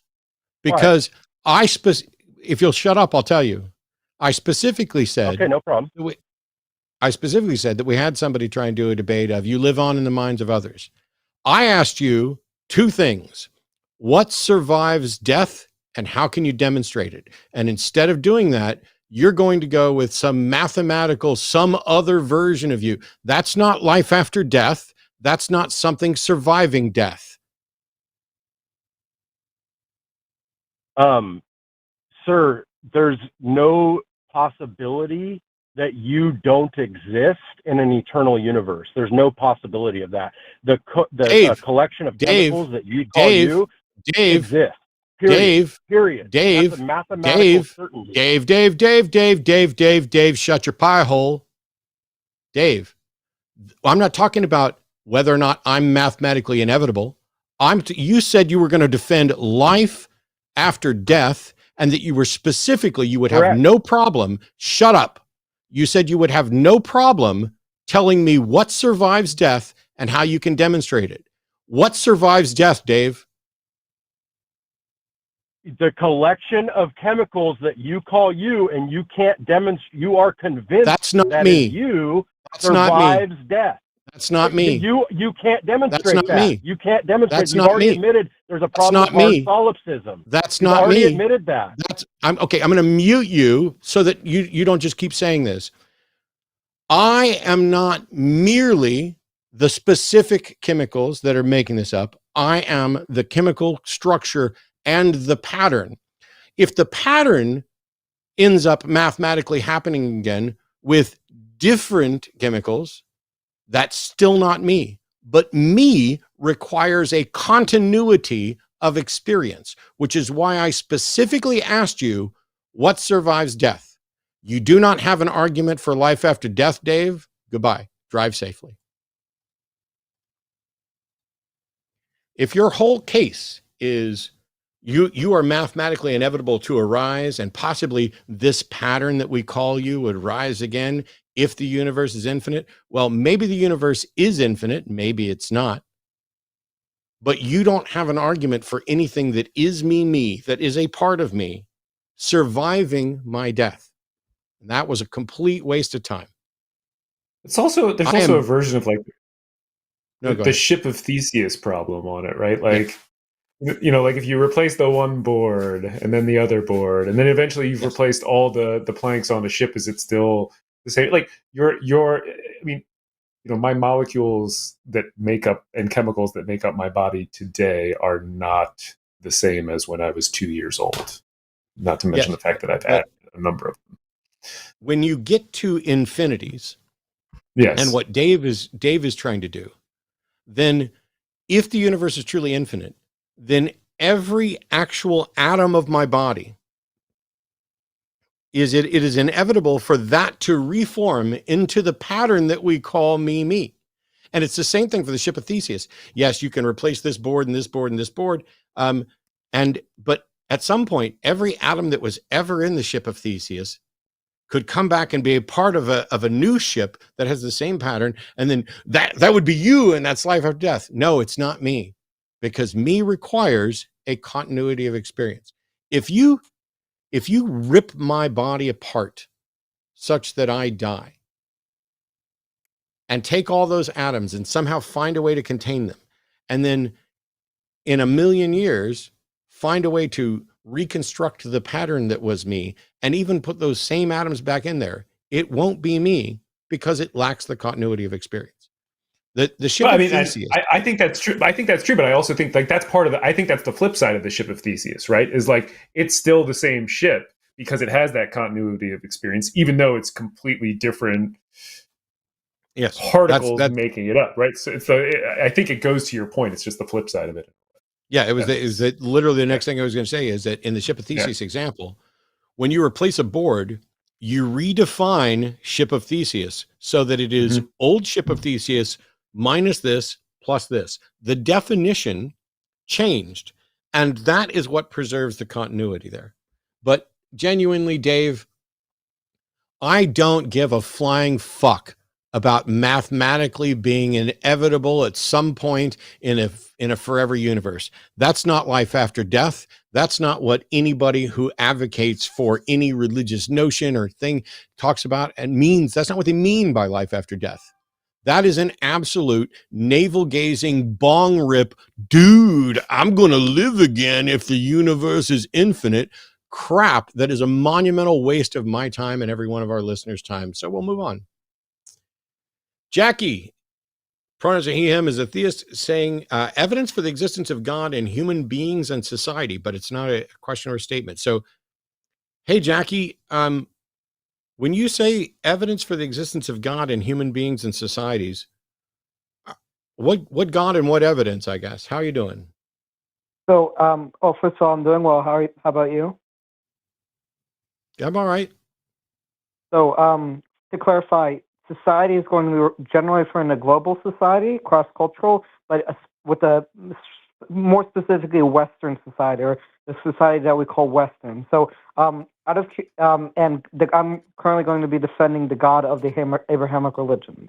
I don't want to get into denominational because I don't want to get that specific, but I would just like to present the evidence if that's okay. Sure. Let me ask, when you say there's evidence for the Abrahamic God in society, in Western society, is this, so the evidence that you're going to present, is it evidence that people believe in a God, or is it evidence that there's actually a God? It's evidence that there's actually a God. Cool. Go for it. So, before I start, I would like to know, are either of you gentlemen familiar with Gilles Deleuze? No. So Gilles Deleuze was an existentialist philosopher, and his main theory was that there's sort of monism and pluralism, the idea that being all traces to the same source, but being is necessarily different. I would actually say the inverse is true. I would say to be is... Jackie, I put you on mute. I don't need you to reference philosophers. I don't need you to tell me what some other philosopher thought. I need you to present evidence for the Abrahamic God like you said you would. That's it. Well, my evidence is that Deleuze was wrong. My evidence would be, so it's sort of like Jordan Peterson talks about, to be made in the image of God is to bring order out of chaos. And I believe anthropologically, it's evidence. Okay, I'm going to mute you again. I don't care what Jordan Peterson said. I don't care what Jordan Peterson said when I was sitting on fucking stage with him. I need you to present the evidence, not tell me what you believe, what you don't believe, what Jordan Peterson believes, what somebody else believes. You've said you're going to defend the Abrahamic God. We are running short of time. I need you to present the actual evidence from society that shows the Abrahamic God is real. Are we clear? Yes. So cool. Go. If God is defined as an omnipotent, all-powerful, and all-true being, then if that's the case, the metatruths that are revealed in Scripture would be reflective of reality, and the metatruths within the Judeo-Christian Scripture are about bringing, order out of chaos, right? Playing with the tohu vavohu, and the meaning that comes from Judeo-Christian Scripture in the West has shown anthropologically that these are true, right? The predictions in the Bible, especially in the book of Genesis and Exodus, but even some of the later biblical stories, are evidence that sort of there's these archetypes in Jungian terms that... No, they're not. This is all about people and what people believe. We need evidence that confirms that this God exists, not that people believe, not that there are stories in structure, and not that those stories in structure have impacted people, because all of that is true. We already know that's true. What is the evidence? What empirical evidence can you present from society that can only exist if the Abrahamic God actually exists? Well, the empirical evidence is that the claims of the Abrahamic God, the idea that there's a spirit which calls to adventure, the idea that there's a spirit which brings order out of chaos, exists within human beings. That's the evidence. No, Jackie.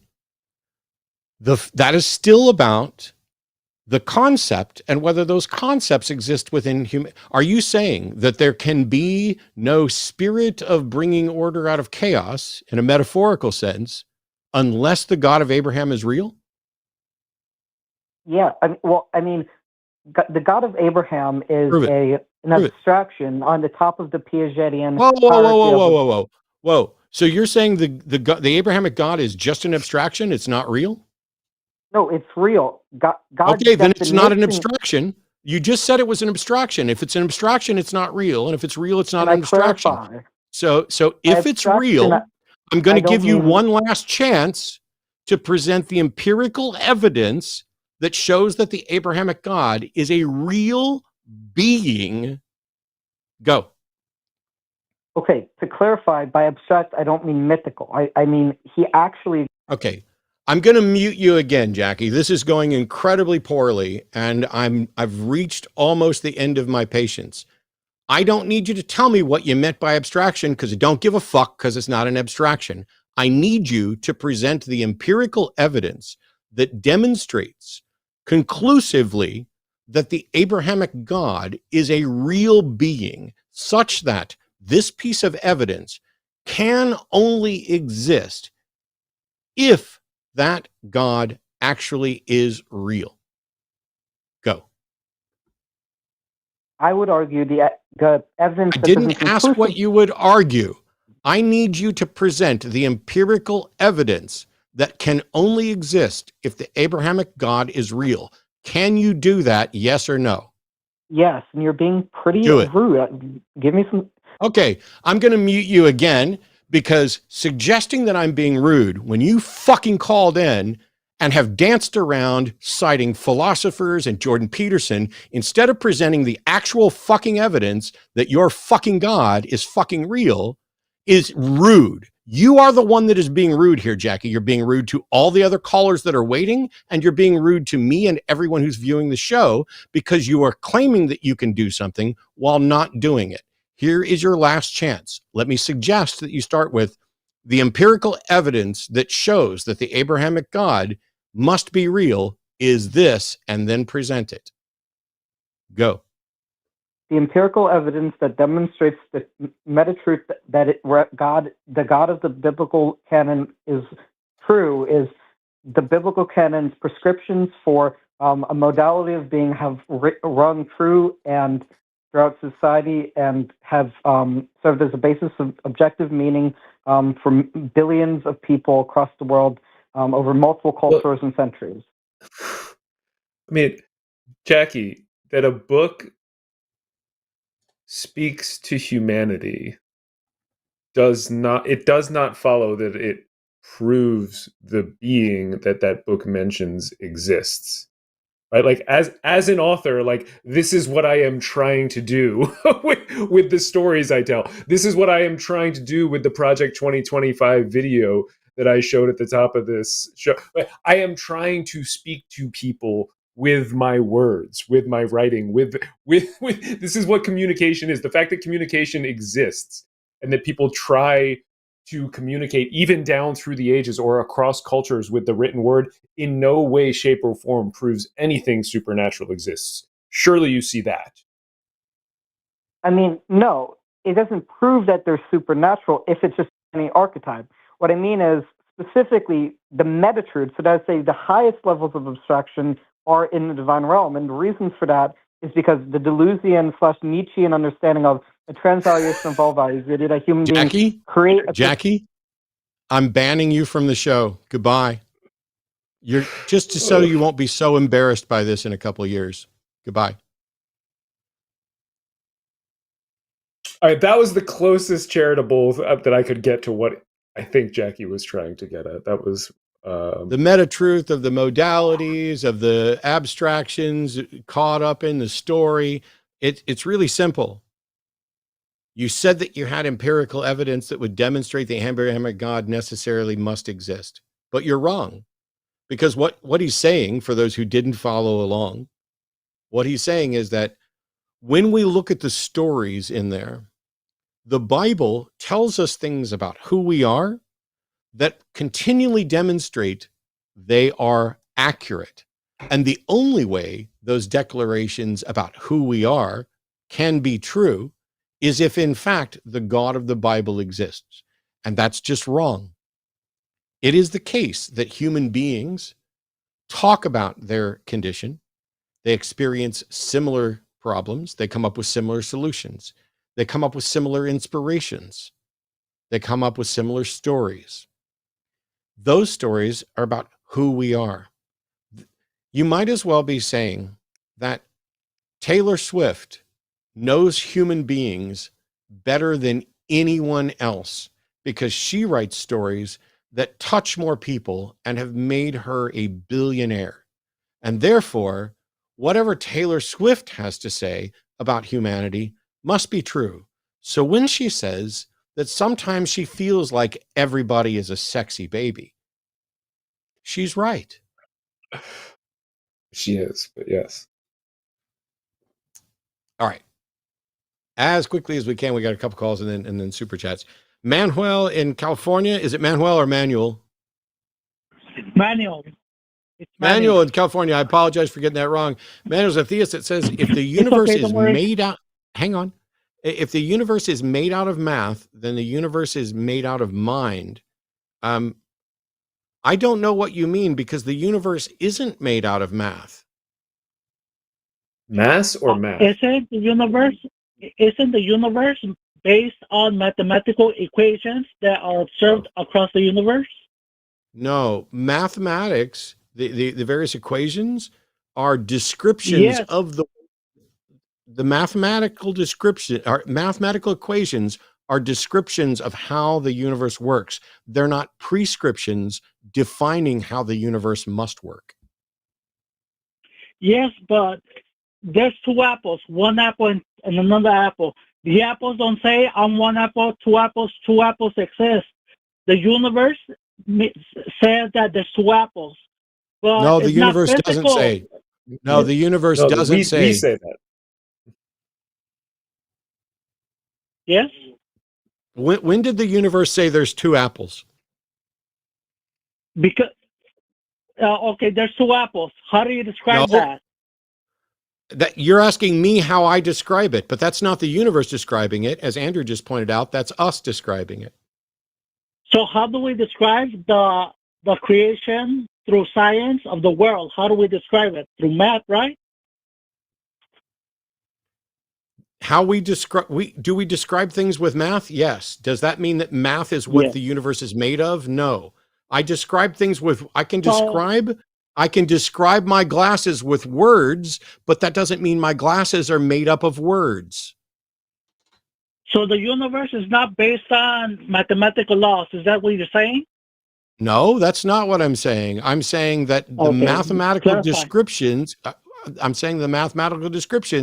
are how we describe the universe. It does not mean that the universe is made up of, keep talking over me. Let's see how that goes.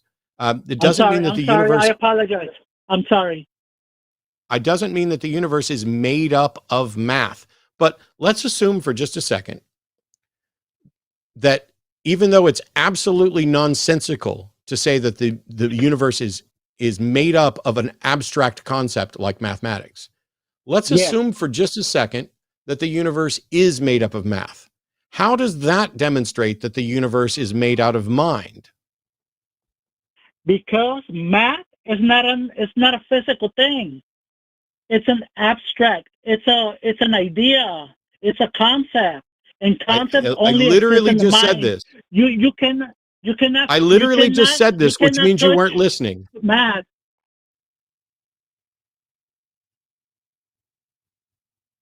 Yes? I literally just said this, which means you weren't listening. What I asked is, even if we assume that the universe is made up of math, how does that show that the universe is made up of mind? And I'm answering you. Math is not a physical thing. Well, hold on, let me talk. Math is not a physical thing you can touch. No, Manuel. No, listen. I know that math is not a physical thing. It's an abstract thing. And you could say that mind is also an abstract. But two different abstract things are not the same, are they? You got cut off. Can you repeat that? Just because two things are both abstract does not mean they are both the same thing, right? Why not? I think it is. I think it is. You tell me why it's not. I think it is. Is math the same thing as smell? No. Is color the same? Is color the same thing as smell? No, they're senses. They're all abstracts. They're all abstracts, but they're not the same. So when you say that because math is abstract and mind is abstract, therefore they are the same, you are fallacious. Your argument is fallacious and not true. You gave me a false economy. Senses that we experience our nervous system. I didn't give you a false economy or a false. I didn't give you a false economy. I'm going to mute you again. I didn't give you a false economy or a false dichotomy. What I did was pointed out your irrational claim that because two things are abstract, they are in fact the same, when you yourself rebutted yourself to say that they're not the same. So math and mind, while they are both abstracts, are not the same. Hello? Yes. You said math and abstract, both of them are different. But then you tell me that colors is irrelevant. It's a sense. There are two apples, two bicycles, two everything. No, It nope, doesn't there aren't exist in two the apples. universe. There's only one apple. Goodbye, Manuel. How you like them apples? Okay.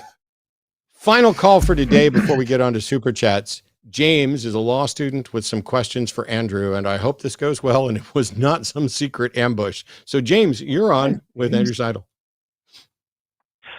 Gentlemen, hello. Can you hear me okay? I can, yes. Hi, James. Perfect. Hello. Andrew, I am an undergraduate student at the University of Rhode Island. I'm actually going to be matriculating to law school next year. And you have been a deciding influence. Thank you.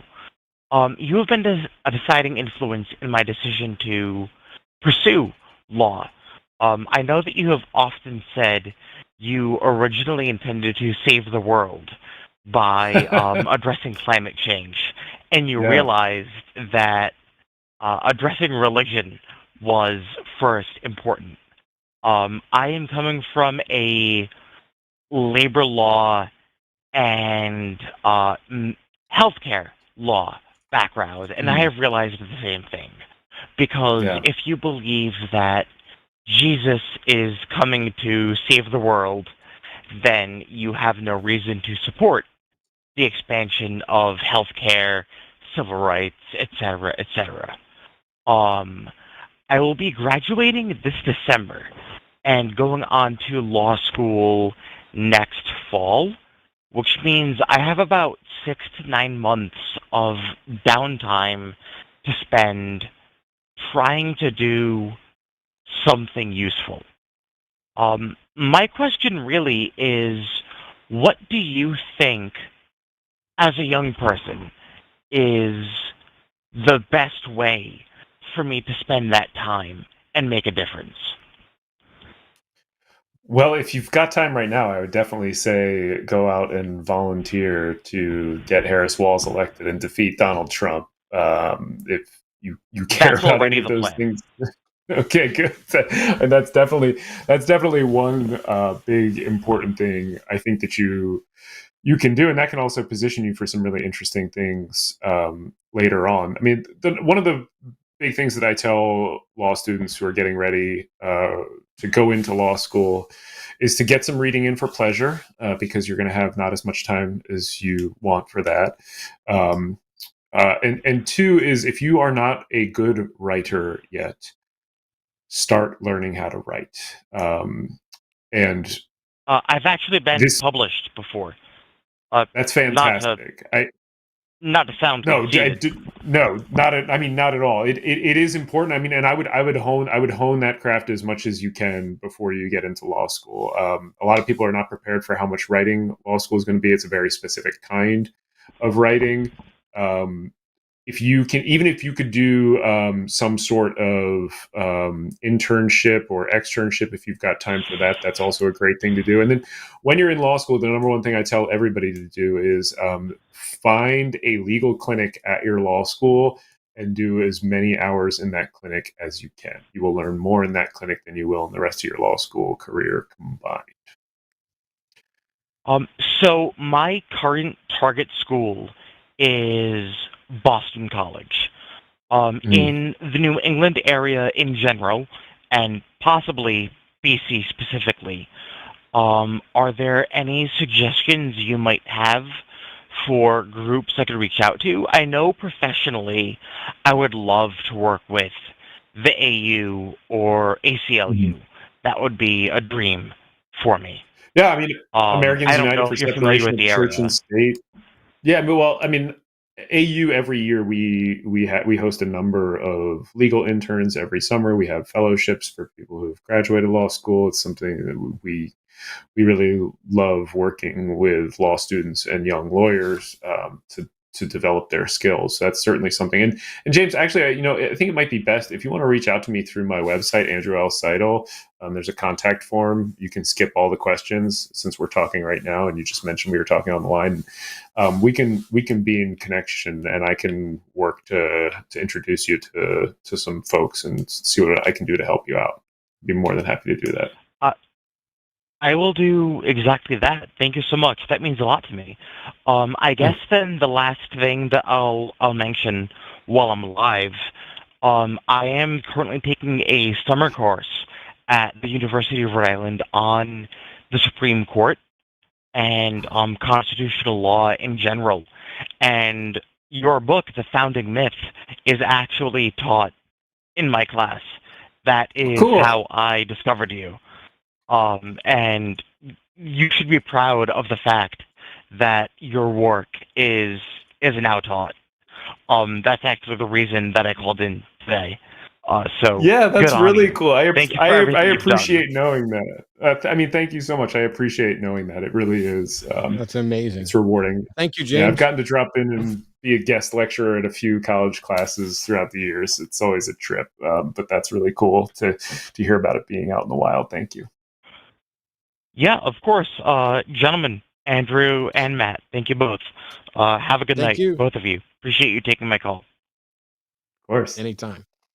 And I'm sure Andrew looks forward to hearing from you. And we have super chats, which honestly, it's just a matter, once I get the right webpage back up, we can alternate, and you can start with the first one. This is a specific question for you with all kinds of words I don't know how to pronounce. You take but the it's first silly one. for me to ask myself. Okay, fine. $10 from William Matz. Hey, Matt, do you play the Shin Megami Tensei games? No. Have you played 5 yet? It's pretty interesting, honestly. Nocturne had angels and God being a might makes right style characters and kind of douchey. Yeah. Thanks a bunch. I feel like I read that right, but I didn't understand. I think you mostly nailed it. I haven't played those at all. And lately I've had so little time for games. What I've been playing, well, I've had lots of time. Arden was out of town and I streamed almost every day last week, 6 or 7 hours of Binding of Isaac. I'm going through and doing a lot of unlocks in there, but thanks, William. Mike B sent a $10 super chat sticker. Hippo punching the air with KO in the background. And I don't necessarily know what that means, but our wonderful producer made sure we at least heard about it. So that's good. Thank you so much, Mike. $19.99 from Lawrence Doron. Sorry, I'm so sorry, Lawrence. Just doing my part with an extra T. Thank you, Lawrence. That's all right, because Lawrence decided that because it was potentially difficult, here's another $50 for the amazing people running the calls and the boards. Thank you. And thank you, Lawrence. That's incredibly generous. Very grateful. $10 from Joshua Everett. Great to see Andrew here again. Question, would it take an amendment to limit campaigning to within 6 weeks of an election, or could it be done with legislation? I'm tired of infinite election season. I share that fatigue, and I also think that's part of why this sort of crazy election cycle has been so fascinating and interesting. And also, I think same time watching what was happening in Europe sort of through what we have to go through into sharp relief. You run into a free speech problem. So I think you need a constitutional change. Yeah. When the question popped up, I was like, ooh, let me take a swing at it before you answer, because I'm pretty sure we'd all love this. It just violates free speech principles. I don't know how you say, oh, no, you can't do anything that looks like campaigning. As far as I know, you should be able to campaign 24/7, 365 and a quarter. But public funding of campaigns could be a solution to this, but you also run into Citizens United and free speech problems. So that could possibly be solved with an amendment. I wonder though, because now granted, we've moved away from public airwaves. I haven't had cable or local news in years, like multiple years now. I have YouTube. I had YouTube TV for a while. I have some aggregators and stuff like that. I don't know when the last time I've watched ABC, CBS, NBC, PBS, any of that stuff. And so the government can't even use the airways that it regulates to be like, okay, you can talk about stuff, but you can't put up any campaign ads on the airwaves until 6 weeks before, and they'll be like, yeah, that's fine, we weren't going to fucking advertise there, we're going to advertise on Facebook, we're going to advertise on, well, we're not going to advertise on Twitter because we want Elon to sue us for not advertising. Yeah, there'd be a host of issues. Yeah, I saw a couple other lawyers chime in. On a scale of 1 to 10, with 10 being the most outlandish bullshit ever, where does Elon's lawsuit against advertisers who pulled their advertising come in? I mean, he told them to go fuck themselves. I don't. He said, I don't see how it's so. Yeah, I haven't read the complaint, so maybe there's something clever or interesting in there. But yeah, I didn't even think it was worth reading. So I want I want the heads of those companies that pulled their advertising to sit down at like a long table with a camera on all of them, read the synopsis of Musk's lawsuit, just point at the camera and laugh and cut and go on with their lives.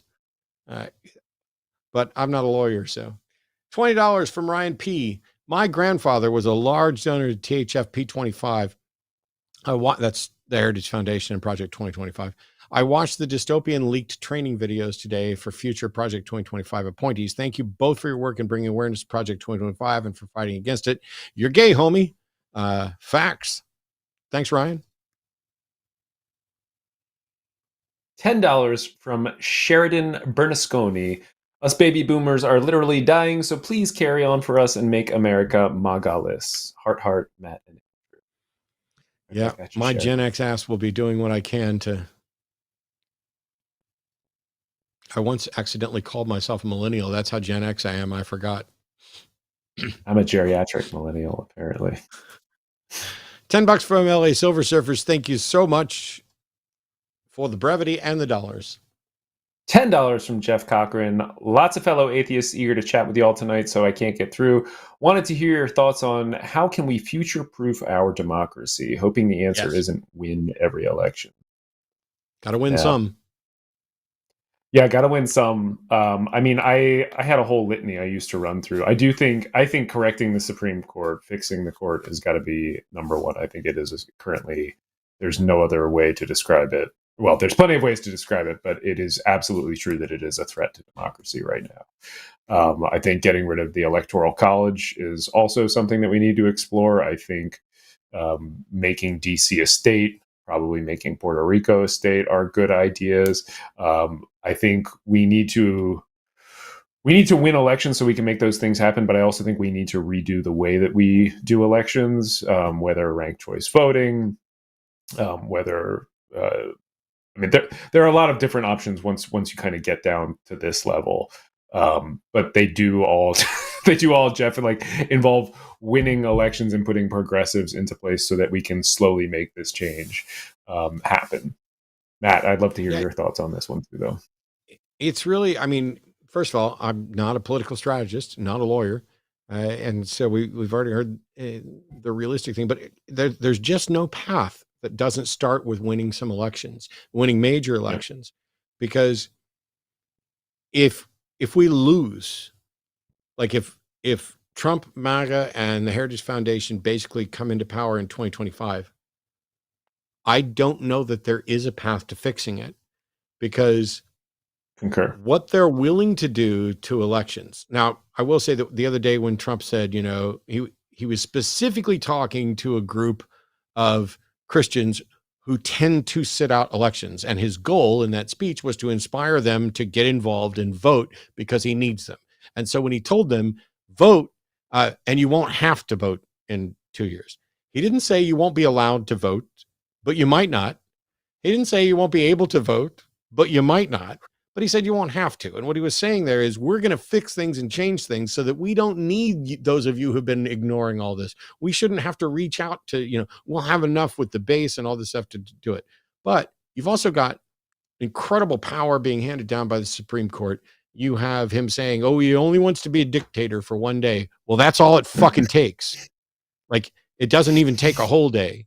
If you give somebody an hour as a dictator with no possibility of criminal prosecution for what they do, holy crap, they can destroy the world. And that's not exaggerating. In an hour, unless somebody stops them, they can destroy the world. And I'm talking launching weapons. If we hear about the power mad, let's run the world, let's get all the power, let's control things, let's dip our toes in and stick our nose in where it doesn't belong.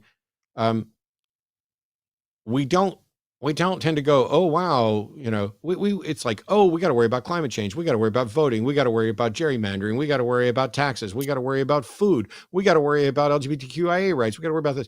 We also have to worry about nuclear weapons.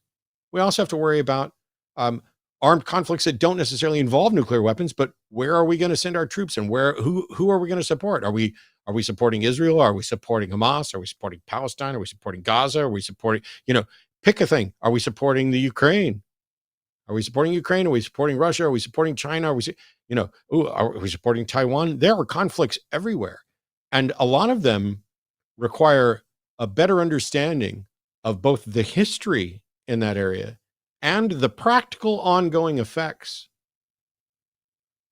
that I know Trump doesn't have, and I doubt enough people that he would put into positions have. This isn't just I want to spend less money on taxes thing. This is the world and democracy hangs in the balance right now. It's like somebody in chat earlier said, between Kamala and Trump, which one will stand for Israel? And I was like, what if neither of them will? Who do you vote for then? What if they both will? Who do you vote for then? There are lots of easy ways to make this election about one pet issue. Being, hey, I care about this and this only.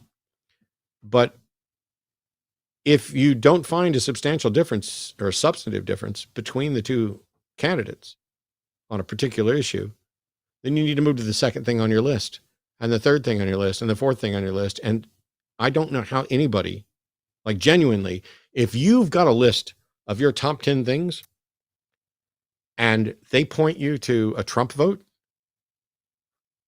call in 2 weeks when I'm back and let's just list the top 5 things that make you vote for Trump, and let's go over it, because I couldn't think of 5 things. I could think, like if one of those people who are like, I just want to end abortion, that's the only thing I care about. Okay, there's a clear vote for you on which one is going to align with that view. But if you go beyond a single issue, I don't know how to make it. So we are at 8:00. There's 12 more, but more are likely to come in. Andrew, I don't know what your time is like. If you need to go, we can do this. I can do like another 10 minutes. Let's see if we can. See what we can get. I don't want to rob anybody. Try to speed through. Let's do it. We won't both answer everyone with long answers. I mean, that was only like, how do you save democracy? So I know. Okay, it's the easy questions. Is this one me or you? I don't remember now. Go for it. I'll do $10 from Krista Blake. Andrew, what do you think about the cases in Washington and Vermont where couples had their foster licenses revoked because they stated they would not affirm LGBTQ plus kids and are now claiming religious discrimination? Again, I do not think that you get to take taxpayer dollars to provide a service, which the state does, which is, adopting and fostering children out. And then say, I'm only going to do that in a way that conforms to my personal religious beliefs, especially my discriminatory religious beliefs. I don't think you get to do that. If you want to do that, you don't get to take taxpayer dollars, and you don't get to use the authority of the state to make that happen.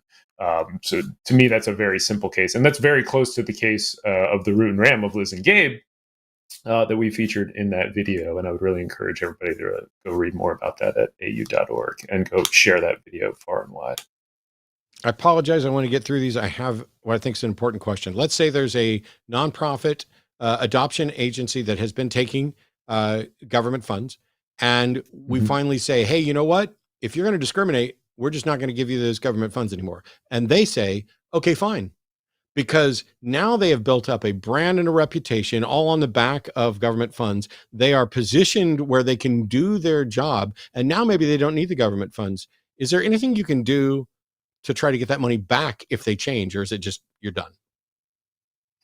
I mean, that'd be kind of difficult. I think, reputation is a little bit harder. I mean, I think it's actually harder to divorce and disentangle the state's actual function and oversight of adoption foster care system. And I think that's probably that would be the better, if I were looking to challenge something, that would be where I'd be looking. Thank you. $10 from Chris Albanese. Trump says he'll lower interest rates while reducing inflation. He says he'll lower consumer prices while imposing 10% tariffs on all imports. He's incompetent on economic policy. The sad thing is, so am I. But yes, the economists that I've listened to basically say that Trump's claims won't work, which never surprises me.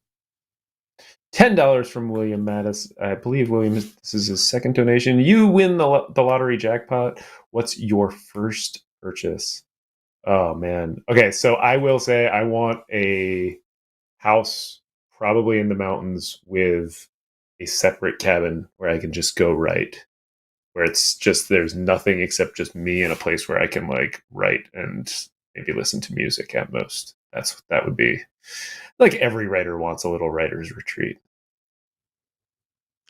Mine is very. I'd also very donate similar. a shitload of money. I would say, I would donate if I were a billionaire. I would donate so much fucking money if I were a billionaire. Anyway, yeah, mine is very similar. It's about a house, but with a roadside, basically zoo reptile facility. We would amp that up. $10 from Radori 768. Do you ever get a sense of secondhand shame when the Supreme Court releases a shitty opinion? Other attorneys I've said this to share the feeling that the tiny connection, but then any lawyer in the Supreme Court gives extra cringe. Yeah, that's really interesting. I mean, I felt, I wouldn't say it's shame, but lawyers are taught, and we have built up around our profession this myth of the Supreme Court as the defender of civil rights and as kind of the last bastion of justice and this great arbiter of justice. And I think what it really is the disillusionment that people are feeling and realizing that this thing they have believed in and that they've built their entire career and often their identities around is not true. And I said something like this after the immunity decision came down. It still does get to me, even though I have zero confidence in this Supreme Court doing the right thing. It still is a little bit of a gut punch when they so flagrantly throw off the rule of law. Yeah, but they like beer. Mm-hmm. Me too. $9.99 from Greg Markowski. Thanks, Matt and Andrew. Going to have to listen tomorrow. Happy listening, Greg. Well, enjoy. Now that you've caught up and actually heard it, thank you. $10 from Zach. I just discovered this channel last week, and I've been binge watching nonstop since. Listening to Matt yell at idiots has become my atheistic joy. Well, okay, there's some joy. That's not what actually brings me joy. Something other than yelling brings me joy. The joy. Anyway. $10 from Eric Capel. I'm going to go with Capel. Thanks for the show. Sorry I butchered your name, Eric. I'm going to go with Capel too because he gave $10. $10 from Midnight Marauder. Thoughts on the possibility of blue Texas? As a Texan, I'll do my part. Seems like the shifting demographics are in our favor. Vote blue, down ballot. Also, future midterm primaries need more turnout. The statistics I've seen show that Colin Allred has an as good or better chance of beating Ted Cruz as Beto did, and Beto didn't do it. So I'm only cautiously optimistic, but we've got our yard signs. We're going to be manning the phones, and we will be voting. So, boom. Also love the name and the De La Soul. I'll just say I think we should stop thinking about states as red and blue and thinking about them as purple, because I think it makes us abandon places like Texas, which have millions of blue people there. Everybody in every major, every one of the major towns, not everybody in them, but every one of the major towns is bright blue. Austin, Houston, San Antonio, Dallas, even El Paso. If you're in town, it's blue. Yeah. $10 from Secular Felinist. I lost you one. Here's $10. Now, wasn't that fun? I don't know what the tune we were going for there, Secular Felinist was. Do you, Matt? I don't know either, and I feel bad, but anybody who's a feline. So like all those, single childless cat ladies, I'm with you. $10 from Ellie Fairfield. Thank you for all you do. Fergal Burgle Minergal Burgley. Hopefully Harris can work to save our bodily autonomy better than she did when she was a prosecutor. Yes, don't get me wrong. I have loads of problems with what Harris did as a prosecutor and as an attorney general. She was incredibly hard on sex workers. And not just because, I don't know, most of my friends are or have been sex workers over the years. Sex work's real work, and it shouldn't be criminalized. But that's an ideological difference, and she was enforcing the law. I trust that she will enforce and honor the law more than anybody in Trump's party is likely to do. Yeah, I mean, especially since he's like an actual criminal. Yeah. $10 from Cam. Hey, Cam, I was just thinking about you, Cam, earlier in this call, actually. Unfuck the courts, says Cam. Thank you both for doing what you do. Love that. Yeah, we need to bring back that slogan. Yes, unfuck the courts. There's lots of things I'd like to unfuck, but the courts are way up at the top. $10 from Calasia789. By the way, huge thank you to Calasia and every other moderator, as well as our call screeners for today and Arden for producing and everybody who called in. I know we're going to run up against a wall here in a minute, but Calasia says from Marcia Everett. She's forwarding a message. Andrew, would you please find time to feedback on the Bill of Rights for Voting Equality signed t-shirt lady from North Carolina? I believe I know what this is referring to, but I have to go dig it out of a pile of stuff I have not gotten to since I got off the road. I will try Marcia and Calasia. Thank you so much. $20 from Gottfried N. Good. Aloha. Oh man, now I want to go to Hawaii. My coworker, a deacon, says that freedom of religion is only about preventing Christian denominations from gaining advantage over each other. Anything suggests that was ever intended? Nope. Nothing to suggest that. And there's actually a great line that Thomas Jefferson has that talks about the Christian, the Jew, the Hindu, the infidel, Mohammedan of every denomination. Talking about the Virginia Statute for Religious Freedom. Nothing to suggest it. Very popular Christian nationalist talking point, as is the idea that it's a one-way wall, which is just not how walls work, right? Like it's meant to keep the government out of churches, but not churches out of the government. Yeah. No such thing as a one-way wall. Yeah, it's not an interrogation chamber where we can see in, but you can't see out. It's a little different from that. And the final super chat for today, another one from Lawrence Doran. $10. Thank you so much. Really quickly, a huge thank you to you. How quickly can we get you back on the show to talk? Can we at least get a light committal for one Wednesday before the election? Yeah. I think we can make that happen. We can make that happen. Where should people go to follow you, find you, and what have you got coming up? Andrew L. Seidel on all the things. That's my handle. Active.